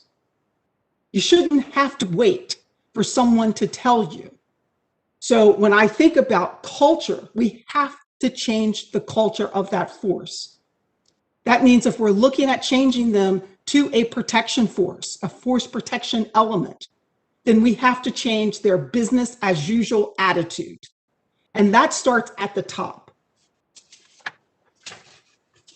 If we get to responsible leadership, if we look at the Inspector General's report, there are items that ticks and ties to the strategic plan of the Capitol Police. What's interesting is the strategic plan from 2021 that's supposed to go to 2025 has all of the right things in it. So what we need to do is to map what comes out of the Inspector General's report to the strategic plan, put metrics and measures in place so that the Capitol Police Board has oversight to be able to evaluate and to say what is being done and what is not being done. We have all of the information. We just have to make sure that we're following along the guidelines to make it happen. Now, I know General Walker, and I also know General Gibson.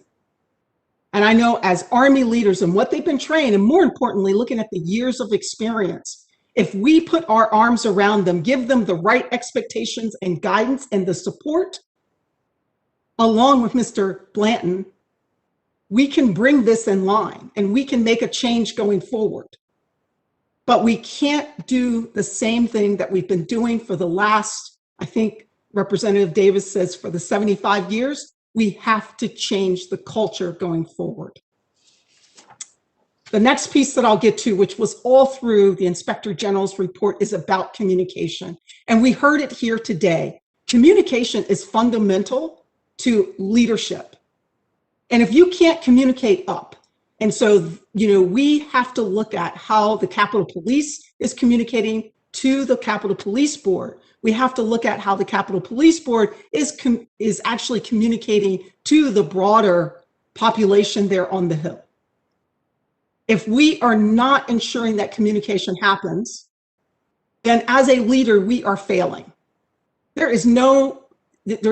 You have no tolerance for that. You should not have any tolerance for that. You are failing as a leader if you don't know how to communicate. That is all through the Inspector General's report. And I would say that the training, the culture, and the fundamental structure of the organization has to be challenged, has to be pushed.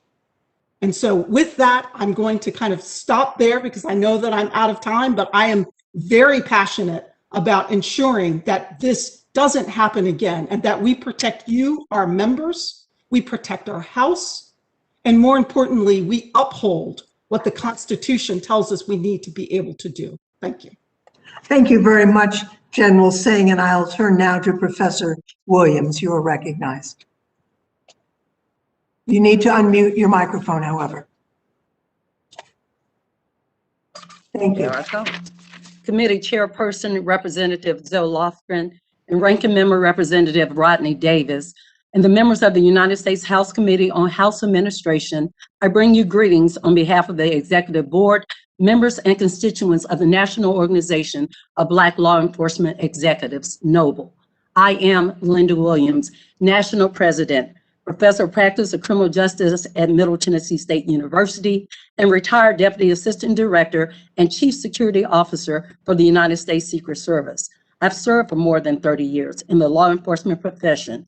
It is an honor for NOBLE to provide written testimony on today's topic, and I'm honored to participate in this ongoing, important work of root cause analysis and remedies to strengthen the leadership and tactical posture of the U.S. Capitol Police Force, to ensure the safety and security of our democracy, the stewards of our democracy embodied in our congressional representatives, the many visitors, staff, and facilities.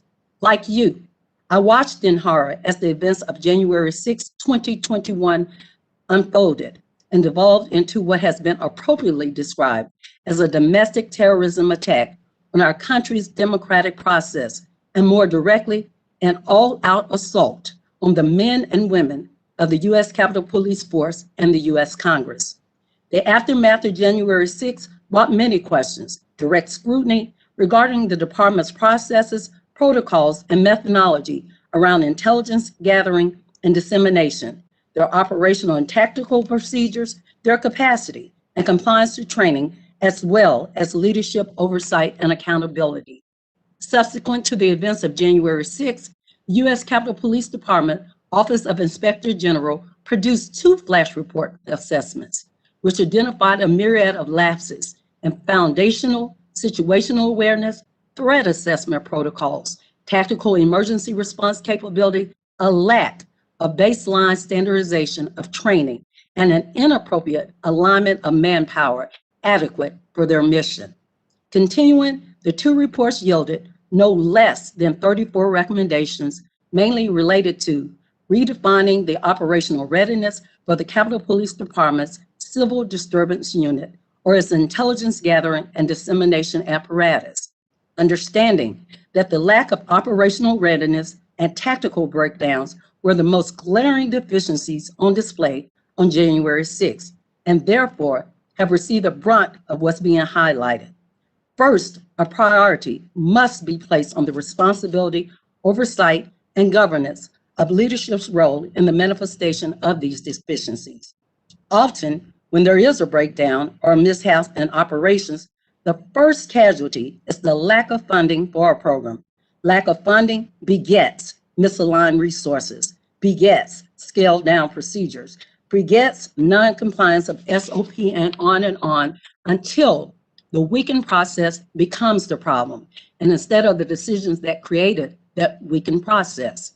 The continuation of the root cause analysis that is to take place in this and future hearings must end this cycle of attempting to just fix process without fixing accountability of leadership and governance oversight, and redefining the role of the U.S. Capitol Police Force, a shift in the paradigm and operations of a law enforcement agency versus a federal protective service must be holistically evaluated.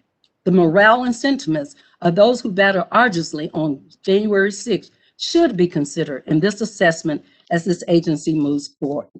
Upon my reflection, I am empathetic to the mindset of those officers who must report to duty after such a horrendous and unfathomable day in our country's history. I pray daily for each individual traumatized and permanently scarred by those events. That as time massages the pain, the physical scars are less and the mental anguish diminishes. George Santayana is credited with the famous quote, "Those who do not remember the past are condemned to repeat it." The congressional leadership and others with oversight of the U.S. Capitol Police Force owe these officers the structural foundation, funding, training, resources, and continued support to redefine the core values of their beliefs of how they conduct themselves in work and interaction with professionalism, pride, and effectiveness. Thank you. Very much, Professor. Now we'll turn to our last witness, General Buchanan. You are recognized. Madam Chairperson, Ranking Member Davis, and members of the committee, I served as Deputy Leader for the Capitol Attack Review Task Force. And our task force submitted our report and made more than 120 recommendations in early March. In my comments today, I'd like to focus on 3 topics: reformation of the Capitol Police Board, a recommendation for the U.S. Capitol Police to shift its focus from law enforcement towards force protection, and the need for cultural change in the Capitol Police to become a learning organization. Regarding the Capitol Police Board, its processes may work well for routine decisions such as resource allocation, but they can be challenged in a crisis such as we saw on January 6th. Our task force recommended changes to the law so that the Chief of Police could initiate movement for augmentation without waiting for the Capitol Police Board to vote to declare an emergency. We also recommended a change so that the Chief of Police could appeal denials of requested support in non-emergency situations to the leadership of the House and Senate. I believe that with these changes and sound leadership, unity of effort for security functions, even in a crisis, is possible. True unity of command, however, will not occur without a restructuring of the police board itself. And I do think that that's worthy of consideration. Second topic was force protection. Though force protection is the stated mission of the Capitol Police, our observations and much of the feedback that we received was that they spend a lot of time and energy on law enforcement tasks. Force protection and law enforcement are not mutually exclusive. But if officers spend a lot of time on law enforcement tasks that have little to do with force protection, the quality of the force protection will eventually erode. I'm not arguing that we should ignore violations of the law on or near Capitol grounds, but force protection should be the underlying purpose in all of the Capitol Police's actions. What the Capitol Police are saying is not necessarily matching what the Capitol Police are doing. I think a quick example may be helpful, and I'll focus on dignitary protection. I assume that most of the members of this committee have received threats in the past. If I'm focused primarily on force protection, I'm going to do everything I can to dig into those threats, work with local law enforcement, brief family members, and do absolutely everything I can to prevent an attack. If I'm concerned primarily with law enforcement, always in my mind will be the collection of evidence that I may be able to take to court someday to prosecute a criminal. A shift in the underlying purpose from law enforcement to force protection would enable the Capitol Police to better understand evolving threats, predict attacks, and adopt an effective posture before, during, and after crises. My last topic is the need to change the culture of the Capitol Police to becoming a learning organization. In my judgment, the Capitol Police do not value training, learning, or organizational improvement. At the individual level, the Capitol Police paid its employees for 720,000 hours of overtime last year. And that's a trend that's lasted for a number of years. Aside from being both inefficient and expensive, that amount of overcommitment leads to a lack of available manpower for training. Without training at the individual, leader, and collective levels, the Capitol Police cannot maintain proficiency, let alone improve. As I understand it, there still has not been a series of comprehensive after-action reviews in the wake of the January 6th attack. After-action reviews are common practice in most military and law enforcement organizations, and we debrief our officers after every critical incident. As far as I understand, this still has not happened to any great extent in the Capitol Police. Without an honest, self-critical approach to organizational improvement, the Capitol Police will never learn and grow. Such a mindset will only be produced by a fundamental change in culture. And with that, I look forward to your questions.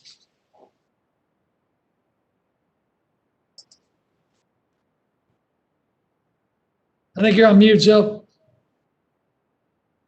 Thank you very much to the two generals and the professor. Now is the time when members ask each one of you questions. I'll turn first to our ranking member, Mr. Davis. Just a point of clarification, ma'am. Madam Chair, did we get a clarification on my previous motion? Well, I don't think you made a motion, but if you did, it is a misreading of the committee rules and the House rules.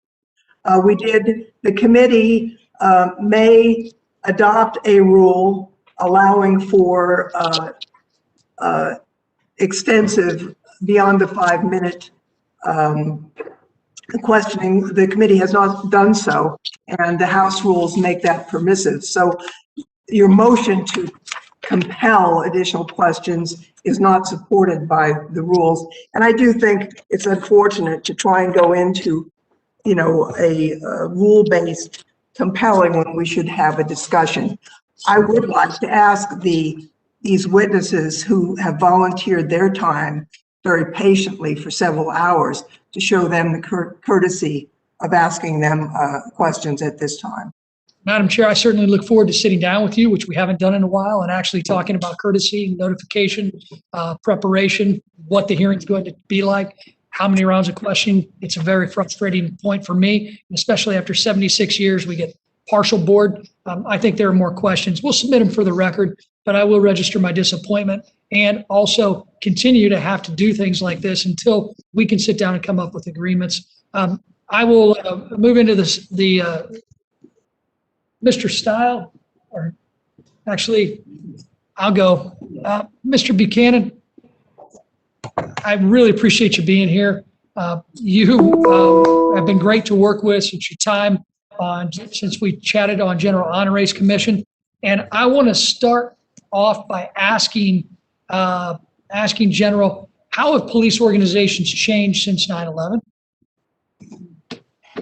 I think a great example is the Pentagon Force Protection Agency, which was a subject of the attack on 9/11. But in the wake of that attack, they stood up the Pentagon Force Protection Agency, which had not existed.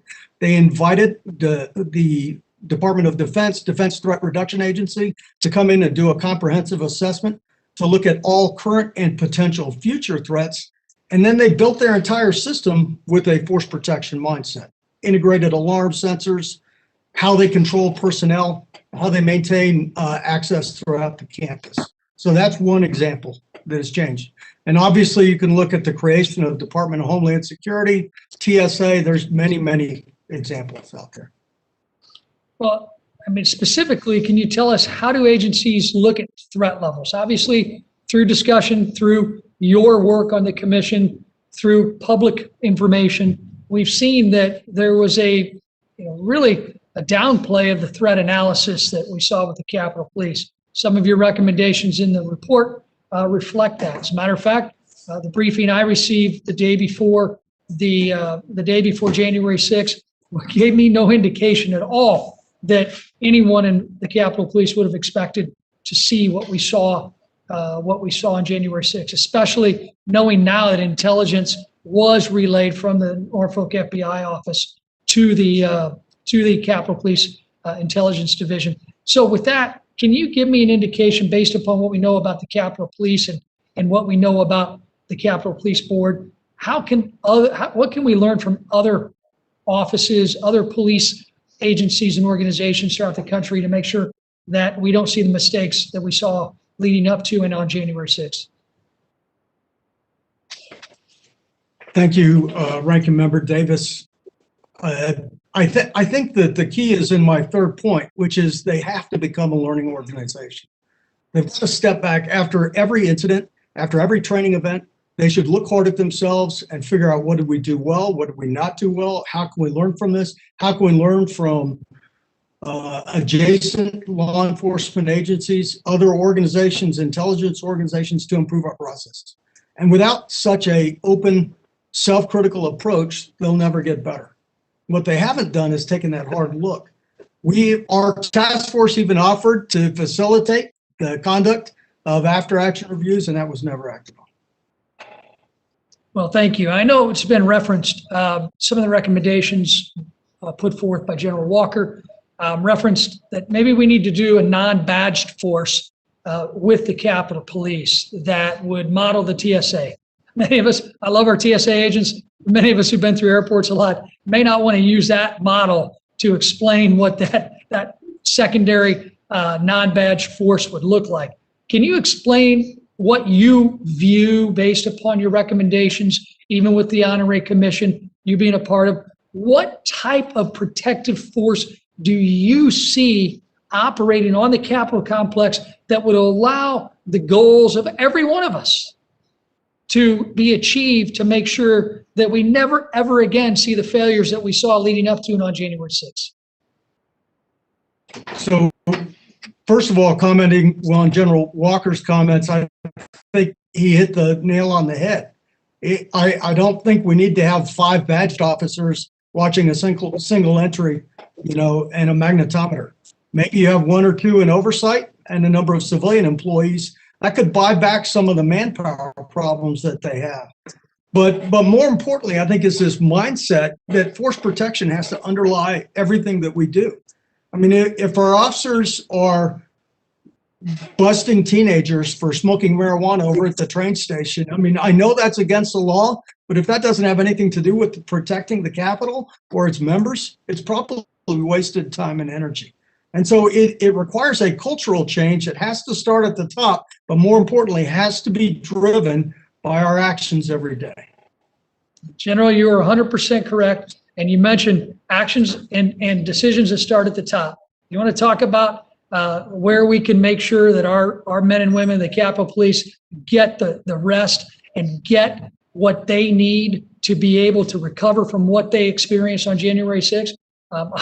You know as well as I do, there are many instances where politics are coming into play, where there are no known threats in the Capitol building, but our men and women, brave men and women, the Capitol Police that need that break, need to go home to see their families, unfortunately, are actually having to man stations within the Capitol that have absolutely nothing to do with internal actions.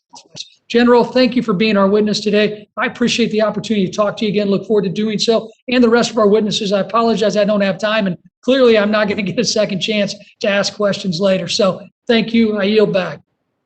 Gentleman yields back. Mr. Raskin is recognized. Thank you, Madam Chair. General Singh?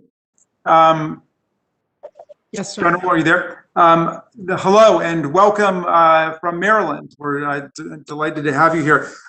What do you think the Capitol Police Department should do to transform the training, the leadership, and the cultural problems identified by the Inspector General in his reports and his previous testimony before the committee?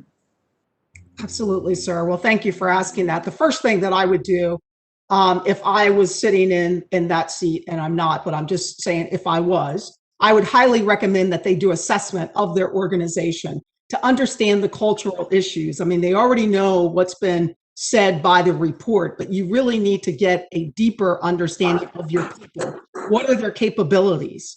As you're starting to look at moving them to a force protection element, you still need to look at your people, because you have to know, okay, who do I have in place, and are they going to be able to do those jobs? If they are not the right people, you're going to have to start either one, getting them the training, or two, moving them out. Because when you think about changing organizations, it's more than just standing up a structure. It is about, the people you have, the leaders you have, are they experienced enough? And then are they going to be motivated enough to actually move into that force? And I agree that they have to have a training mindset.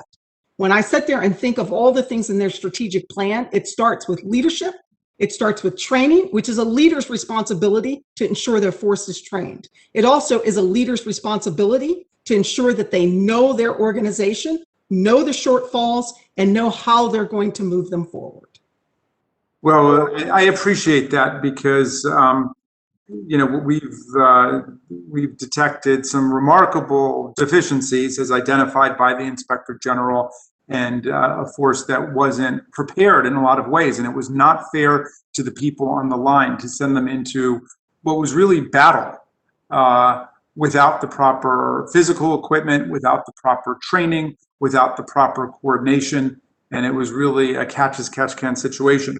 In your role as Adjutant General of the Maryland National Guard, you helped lead the response to the 2015 Freddie Gray protests in Baltimore. What lessons did you learn that could apply to the Capitol Police when dealing with major civil disturbances? Well, it's a great thing to reflect on. And General Walker and I talked about this quite a bit when we were going through this. And I should say, I don't mean to equate those two things. I mean, we had an organized violent insurrection and a coup that's essentially taking place here. But nonetheless, you learned a lot from it. Absolutely. And there were a lot of parallels, right? So first off, equipping of our force. Baltimore City Police was not equipped. They did not have the right equipment. They did not have the right training. And so some of the underlying issues and challenges were very much the same. And so what we started doing as a result of that, we, the National Guard, is started training more with our police forces, making sure that our practices and our techniques and our operations and our policies were more aligned when we were more likely to work together. The other thing that we started doing is, or at least I started doing, is meeting with all the chiefs. So all of the chiefs of the large departments, I started meeting with them on a regular basis, because I did not want to show up at a crisis and not know who they were. Because when you have a crisis that hits, it's the relationships that's going to carry you through that. And if you don't have the right relationships, you can't build them at the moment that the crisis hits, because that's really where it's going to break down. And so we started really looking at how can we leverage one another when we're not in the midst of a crisis, when we're in normal operations. How can we train more together? And even today, if you were to go and ask the folks in Baltimore City, as well, the Baltimore City Police Department, as well as the Maryland National Guard, you will find that they continue to do things together, because that's where we are able to really respond a lot more efficiently. And does that point apply as well to the National Guard, that there should be pre-existing relationships that are built up over time with the Guard? Absolutely, that definitely. I mean, I did not want to show up, because what happened in Baltimore is that, I had relationships in Baltimore City already.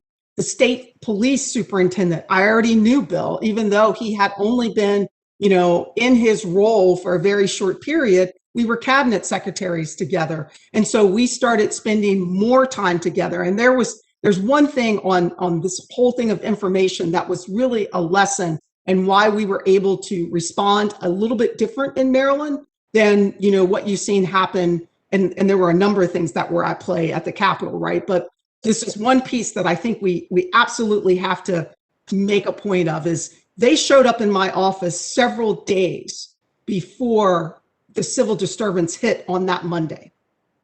And when I say they, that was the emergency manager lead, as well as the superintendent of the Maryland State Police. And we started talking about the information that they were seeing, the trending that they were seeing. And that gave us pause. So therefore, we as leaders said, we need to figure out what can we do to be ready in the event that something hits, which is what we did. Thank you very much, General Singh, and I yield back to you, Madam Chair. The gentleman from Georgia is now recognized. No, thank you, Madam Chair, and I'll get right into the questions. General Buchanan, thank you for your service and for what you have been doing as part of this task force. In your written testimony, you mentioned that the Capitol Police last year paid its officers more than 720,000 hours of overtime. How did we get into this position? I think it was a lack of hiring over the years. And I'm not sure exactly what the numbers are now, but as of early March, they were 233 officers short of what they were authorized. And in our estimation, they were short, their authorizations were short of what they should have. So they had few manpower, or a little bit of, or a lacking of manpower. And then, as I just described, when we have badged officers gathered in groups doing things that may not require badged officers, that requires a lot of overtime. So do you think this high amount of overtime has affected the Capitol Police ability to adequately protect members and staff and maybe had an impact on the morale of the force? Yes, sir, I sure do. Aside from being committed a lot, like I mentioned, they don't have time to train. And if they don't have time to train, they can't stay in touch with evolving tactics. Most police forces around the country have spent over the last 5 years, have learned a lot from what's been happening across the country. And they spend time and energy on de-escalation and things like this. Those sorts of evolving tactics, as far as I understand, have not been trained across the force because they don't have available manpower. So now that we're on the subject of training, aside from having more time for training, how should the Capitol Police improve the way it trains officers? Well, I think it starts with leader training. This is one thing that also has not been valued. They're unlike most of the other law enforcement agencies in Washington, D.C., that routinely exchange officers across the force. They learn from other agencies and then bring the best practices to their own organization. That has not been a routine practice, at least at a large scale in the Capitol Police. But we need to invest in our leaders and start with the leaders. Like General Singh mentioned, it's training and responsibility for training and learning starts with the leaders. So I think we really have to focus there. So of the over 120 recommendations that your task force made in its report, which of the recommendations will be the most difficult to implement given the current structure of the Capitol Police Board? Sir, I'll take on the board itself. I think it's relatively easy to change to U.S. Code 1970 and 1974 for emergency procedures so that the chief of police can ask for help without getting the board to vote. If, however, we're going to look at restructuring the board itself, that would be very difficult. And it's really because of the bicameral nature of Congress. I'm not a historian. I know the board was established in 1873. I believe the reason it has the structure it does is because of the sharing of power. But I think it's worth thinking about bringing in a single person where you have both responsibility, authority, and accountability all together in the same person who's responsible for security. How do we get that person? I am not sure. I mean, are we going to reach out to the executive branch to appoint somebody? I'm not sure that Congress wants to give up that authority. So I'm not sure how we get there, but I think it's worth thinking about.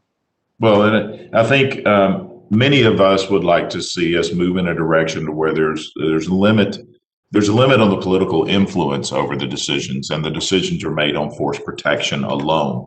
And I think that would be a great direction to go. I'm running short on time, but in your assessment, what do you think is the most important first step towards the Capitol Police shifting its primary focus towards force protection? What is the most important first steps to do that? Well, I think obviously it starts with the leadership, as does training. You know, it already says it in our mission statement, but we have a mismatch between the audio and the video. What we're saying is not what we're doing, and we just have to live up to it. But it starts with leadership, goes top down, and at the same time, bottom up. How do we reinforce actions? When an officer does something that is aligned with force protection, are we providing positive reinforcement, even if we didn't write a ticket? Right? So I think our actions count more than our words. One last question. Why do you believe the Capitol Police hasn't conducted comprehensive after action reviews in the wake of January 6th? Well, again, I think it's counter to their culture. I think that they have not valued learning. They have not encouraged candor. You know, you can't find an infantry company in the Army or Marine Corps where a lance corporal or a private first class is not willing in an AAR to stand up and say, here's a bad decision the company commander made. But we encourage that. We encourage that candor. And that culture does not exist in the Capitol Police. All right. Well, thank you. Thank you for your service for all the panelists there, and I'll yield back. Gentleman yields back. I would note that a vote has been called on the House floor. We do have a little bit of time before the vote closes out, so I hope that all the members can have time to ask their questions. I will ask people to try and stay within their 5 minutes. And Mr. Butterfield, you are next. Thank you very much, Madam Chair, and I will definitely stay within my 5 minutes. And thank you to the 3 witnesses for your testimony this afternoon, and thank you for your patience. Let me start with Linda Williams. Thank you, Ms. Williams. Please give my best wishes to Noble. We Yes, have sir. many Noble members in North Carolina and definitely in my congressional district, and so thank you for the work that you do. Yes, sir. I'm informed, Ms. Williams, that the Capitol Police lacks a codified leadership development program and a training program. Based on your experience with the service, should the department move to a protected service agency model? How critical is it that they have a codified leadership development and training program? That's my question. It's very essential, like it has been stated, from the top down. But if we're going to change it from a law enforcement organization into a protective, there has to be a full assessment and look at the missions. And then you align the hierarchy and those prescribed positions with qualified people, that the training aligns with what that new mission is. And then there has to be a check and balance of those personnel that are given to that to ensure, even in times of low funding, that training is paramount, because how one trains is how one responds. So we have to look at a total assessment if we're going to shift the mission of this organization. Make sure that it is clear that even those current men and women that came into this organization as a law enforcement organization are made aware, and let them have some feedback as they transition into this, because they are the men and women out there every day. Yes. So we have to look at a totality of everything of how we're going to redefine that mission and that organizational structure. Thank you. You have many years of distinguished service with the Secret Service. What advice would you give to a rank and file police officer, a Capitol Police officer, who wants to follow the same path that you have followed and move to the department's Dignitary Protection Division? I would tell them to put their all in it, ask questions, ask for the training, ask for feedback. If they're not getting it, ask, who do I go to?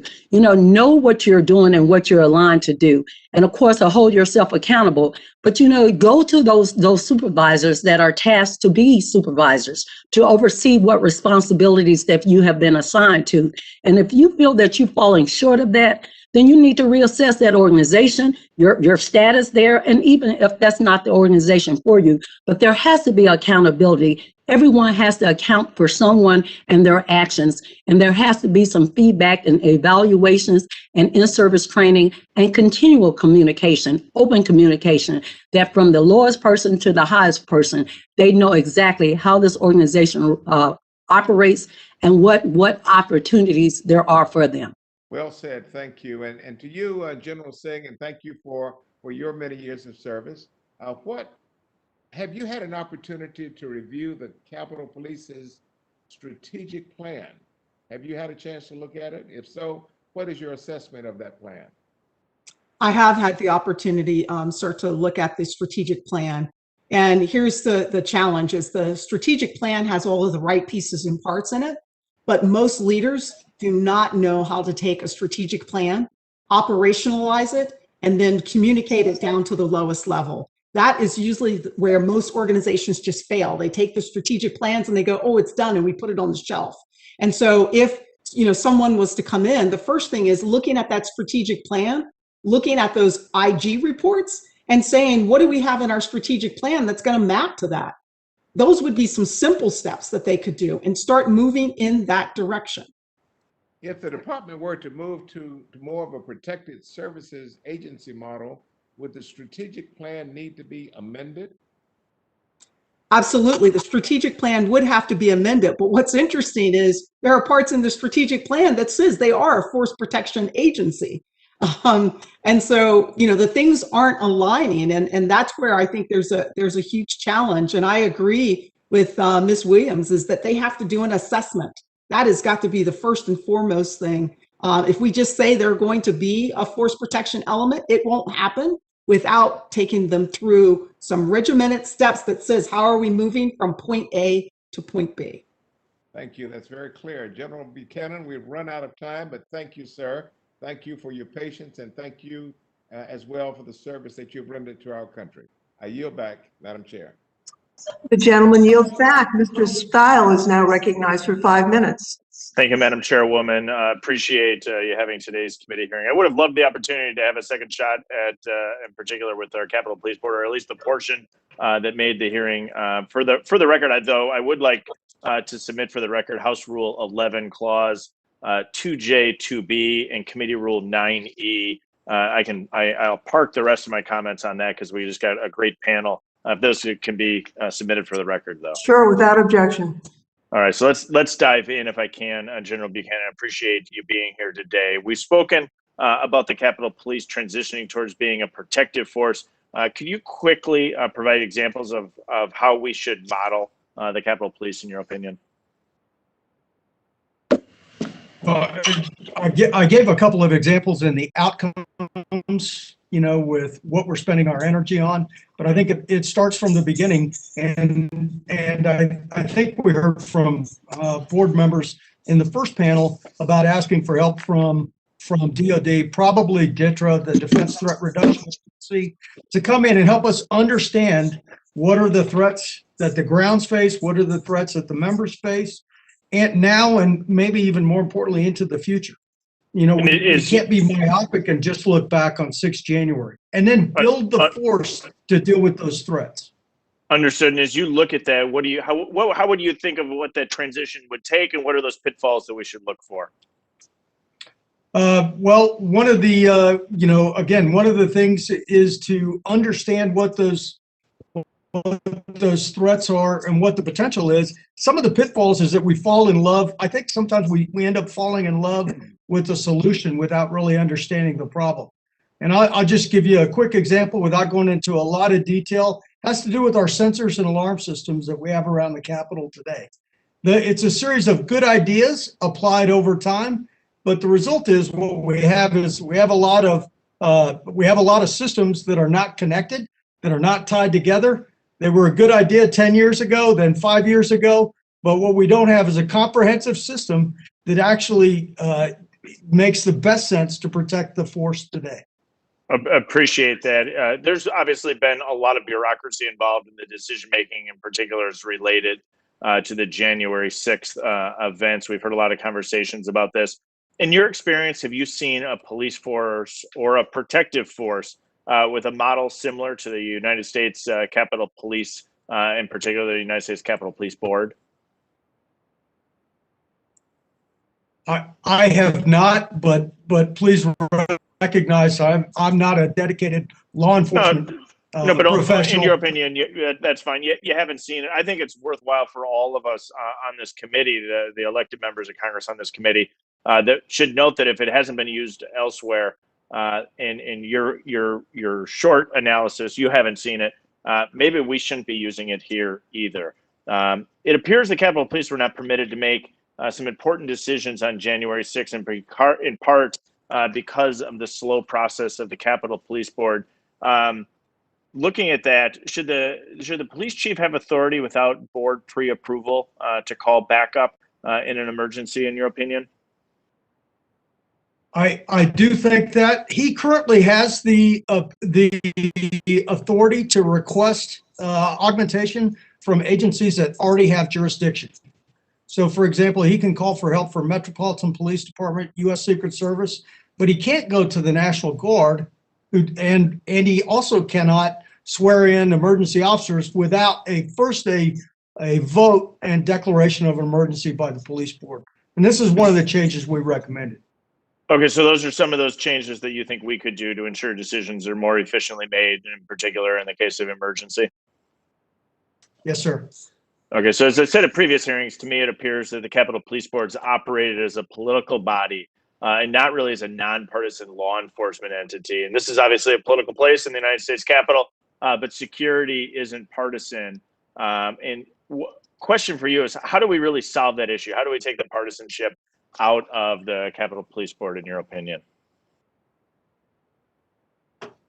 Well, I think, you know, there's value in the police board for what it does for routine decisions. But I think, like I mentioned earlier, I think it's worth considering bringing the responsibility, accountability, and authority for security actions together in one person. And, you know, that's a different model, but if somebody can stand up and say the buck stops with me at all times for these security decisions, I think you'll get, you don't have to worry about consulting with yourself to conduct a vote. Thank you very much. Thanks for your time here. Cognizant of the time, I'll yield back. Thank you. Mr. Aguilar, you are now recognized. Thank you, Madam Chair. General Singh, one of your main areas of focus when serving on General Honore's Capitol Security Task Force was member security. And I've spoken to many of my colleagues who have expressed concerns about their physical safety on the Capitol complex following January 6th. This sentiment has been echoed by congressional staff members and staff associations and essential workers that keep the Capitol operating. Could you summarize some of the key findings and recommendations with respect to the member security portion of that report? And I guess the next question would be, you know, would a protective service agency be more effective at providing member security than a reactive law enforcement agency? Right, and yes, sir, and thank you for recognizing that. There are a couple of things that we looked at. The first piece was overall dignitary protection teams and what it would take for realignment or being able to surge dignitary protection teams in the event that they needed to. That whole process has to be really fleshed out and looked at, because the key thing that they focus in on is threats, right? Or at least risk to members. And I want to say risk versus, in some cases, threats. And so one of the things that we recommended is that they need to really create a risk model, right? A risk profile for members so that they know what's, you know, what could be causing, I hate to say causing, but, you know, for a particular member, you know, what's their risk profile? Do they need to have more security? Do we need to coordinate more with locals? Should we be tracking more? Should we make the member aware of, you know, what's going on and what's coming in? And then what are the members seeing? So the risk profile and how the dignitary protection teams get assigned was one piece of it. The other piece was member travel, member security at the district office, as well as their residents. And so part of what I'm now doing with the House side is looking at those processes. How do we make those processes more efficient and then more member-centric? And when I say member-centric, a member is actually going home. Like if they're going to go on travel, there's a form that gets filled out really on the House and the Senate side. Those are manual processes. We're actually saying they fill in a form and then somebody is tracking that pretty manually. So how do we improve that process for the member staff, for the members themselves? And then looking at their security systems. How do we improve our ability at, you know, from the sergeant at arms level to be able to track all of those pieces and to know that if a member has improved their security system, we know what that is. And so it really is trying to make things a lot more efficient for member security, giving more information to the members, or at least the members' staff, so that they can see, if something increases my risk profile, well, what would that be? And knowing that not all members are going to want to have that same level of specificity. So we have to make sure that we're considering that across the board as well. I appreciate your service on the commission and your work and your answer there. Madam Chair, I'll yield back in the interest of time. Yields back. The gentlelady from Pennsylvania is now recognized. Thank you, Madam Chair. And did we lose Ms. Williams? We did. She. Okay. General Sinji, if you wouldn't mind addressing one issue I wanted to take up. When Inspector General Michael Bolton testified before this committee that on January 6th, officers failed to adequately report stop or contact activities. Are you familiar with that term? Sorry, what was it? You failed to report stop or contact activities. So the observation of suspicious or unusual activity by rank and file, and that didn't happen. Do you have any thoughts on how rank and file officers should go about collecting intelligence and then communicating up the chain of command? Well, I mean, this plays right into looking at their overall, culture. The culture is that we allow everyone to come into the Capitol. We're not really going to stop them. We're just going to send them through the normal procedures. And that is really, some of what they were doing that day. I don't think that they could understand, where do we draw the line? What should we allow to happen and what shouldn't we? And what should be occurring or should have been occurring at that point, when they started seeing it escalate, they should have said, okay, this is now a point in which it crosses the line. I'm sorry, you have to go. And they needed to shut the doors, right? And I know that that's easier said than done. But when I look at making sure that they understand where that demarcation point is, when is it that I can say, no more, you need to stop. You have now crossed the line. I don't think that they understand that. It's not in place. And so we have to deal with those fundamental cultural type things. Okay, and training too, I assume. And training, absolutely. Because I think, part of it is if you're not training, right, what you see them doing every single day is what they train on. Right. So therefore, that's part of their normal business. One more quick question. We've heard that the Capitol Police are currently 233 officers shy of the number of officers authorized. We've heard a lot about the fact that they don't have adequate additional personnel for training. The overtime is off the charts, et cetera. Do you have suggestions to help improve recruitment? And keeping in mind that, kind of what we're hearing on the street now is in the wake of January 6th, we're probably going to lose even more officers. Yeah, I mean, first off, you've got to take care of that force. Yes. Leadership has got, this is paramount. This is where good leadership comes into play in terms of taking care of your overall force and your structure. You are going to lose some in terms of retention. We're seeing that. It may not necessarily be just tied to 1-6. We're seeing that across the country for all law enforcement. And so part of, what they need to be thinking about doing is, how are we going to start giving more training? How are we going to start changing the way we leadership deal with our folks and really start helping them to get what they need?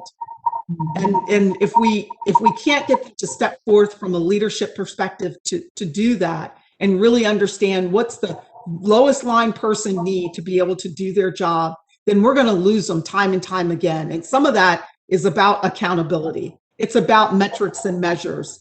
Just as much as we're telling them they have to be accountable to us, they also have to be accountable to measure their folks, to reward their folks, to make sure they're getting training. Training is more than just what they need to do their job. It is something that helps an individual kind of raise their level of performance. And so we need to be doing those things across the board. And it starts with leadership, right? And it has to go all the way down. Well, I appreciate that. And if you have further suggestions on what we can do to support our Capitol Police Force, because we are very grateful to them and know that they've been through a lot. So thank you, and I yield back. The Congresswoman from New Mexico is now recognized for 5 minutes. Thank you so very much. General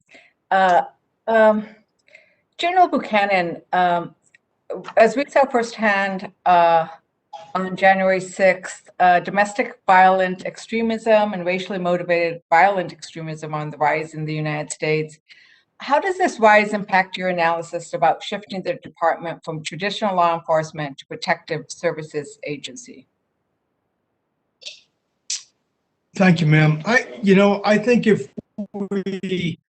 we go back to 9/11, we did a lot of things in the wake of 9/11, given what the threat we saw at that time. And in some ways, a number of our law enforcement agencies haven't really changed over the years, but we were focused primarily on external threats. And, as the way I look at it, when one is trying to use violence or the threat of violence to intimidate others and have a political outcome, that looks a lot like terrorism. Whether the source of that terrorism is domestic or external, I think that's what we're dealing with. Right. So in terms of the Protective Services Agency, we're dealing with terrorism. It seems to me then that that the Protective Services Agency approach is going to be better suited for that, right? But that there is also a certain level, and maybe it's not the kids or whoever is smoking marijuana at Union Station, but that there is some law enforcement role as well. Are they mutually or exclusive, or how does an organization handle both potential aspects? Ma'am, no, they're not mutually exclusive. In fact, a lot of times you could be doing law enforcement tasks, but if your overall purpose is force protection, that's always in the back of your mind. That's the reason you stop a car that's speeding on an adjacent road, is not necessarily just to issue a ticket. It's to have an engagement and try to understand whether that person constitutes a threat. And I think that goes to the issue that Dr. Singh has been raising in terms of training, so that we create a flexibility among our officers. And actually, I keep talking about morale, and then it also, I would imagine, increases morale because you then know that you are prepared. Dr. Singh, I want to follow up with you on something that I'm just struck with, and that's that there was a startling, unequal law enforcement response to the Black Lives Matter protests last summer, and then the white nationalist insurrection that we saw on January 6th. And that's somewhat haunting to me.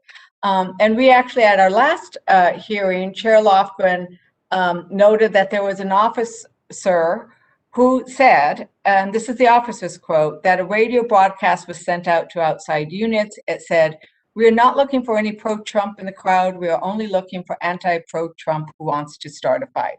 So that goes back to the concern about ignoring what we were seeing coming down, and just that there was an unequal deployment of concern regarding this. And you've spoken a lot about the importance of culture. So what advice would you give to the Capitol Police and its board as they look to improve the department's culture and ensure that justice is applied effectively and equitably? Right. Well, as I'm listening really to all of this, that intelligence unit within the Capitol Police should be focused in on everything that they see. They are not trained to the level that they need to be able to analyze information. And so for them to say, well, it's coming in on a website, it's not credible. That is very credible, because that's how domestic terrorism actually advertises. That's how they recruit. That's how they push events. And so that intel piece has to be focused on, and they need to be reporting it regardless. And they need to look at everything with an eye of scrutiny. And that's what I think was missing, right? We just missed the boat, and we said, oh, well, that's never going to happen. But yet all the indication was it was surely going to happen. We did not read the intelligence right. And I'm not talking formal intelligence. I'm talking what happens out on social media. Even when Baltimore hit, we knew that things were happening because it was being driven on social media. That's where we were picking it up. It wasn't coming through the FBI or any of that. Yes, we got some of that, but we were seeing it come through social media. Having our eyes and ears open to what's happening around us. My time has expired. Thank you very much. I yield back, Madam Chair. Thank you very much.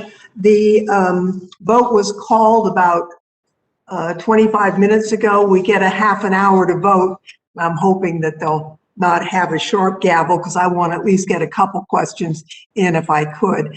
It's been striking to me that General Buchanan and General Singh, you have very similar takes on this whole situation. I appreciate the time and energy that you put into this and the advice that you've given to us. Based on the experience that both of you have had, what do you think is the most significant deficiency within the Capitol Police and the Capitol Police Board? So, General Singh, you want to go first? Sure.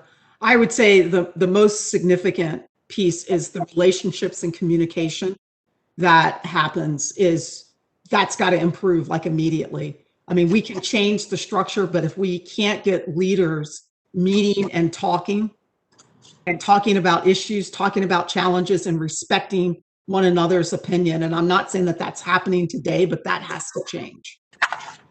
That's first and foremost has to change. General Buchanan?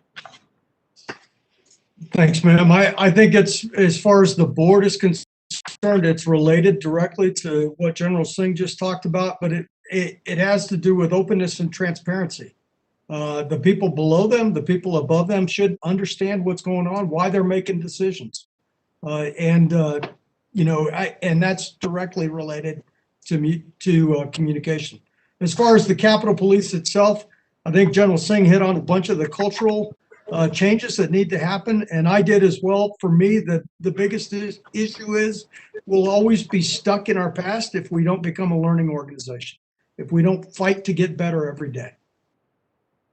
Well, I want to thank you two, and as well as the professor who had, by previous agreement, had to leave earlier.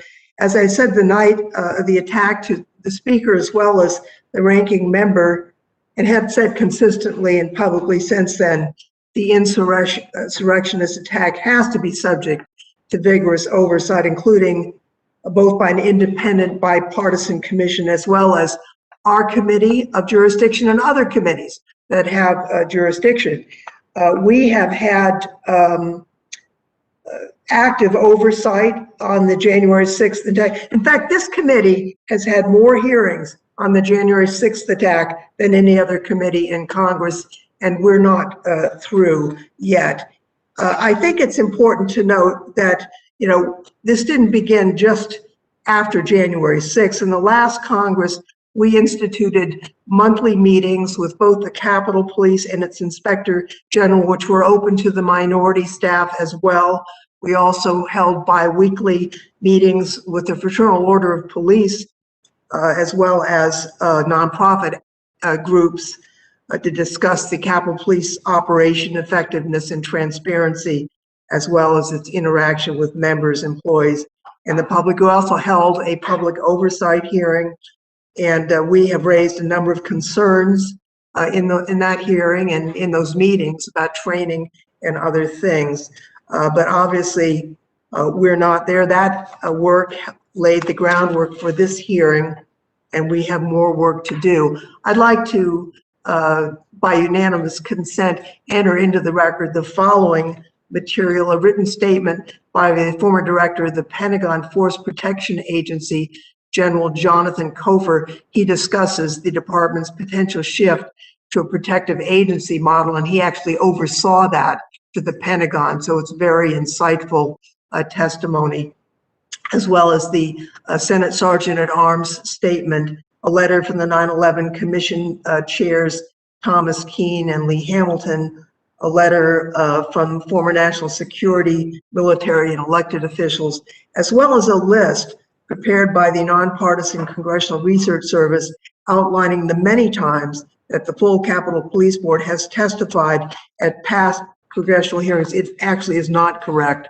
that they have not appeared as a group before the Congress since 1945. In fact, they have appeared numerous times as a group and many more times individually. So that will go into the record. We will also, members have additional questions. I'm sorry that the timing did not permit an additional round of questions, but the record is open for members who have additional questions, and we would ask all of the witnesses to respond to those questions in writing, and the hearing will be held open for those responses. I want to thank each one of you.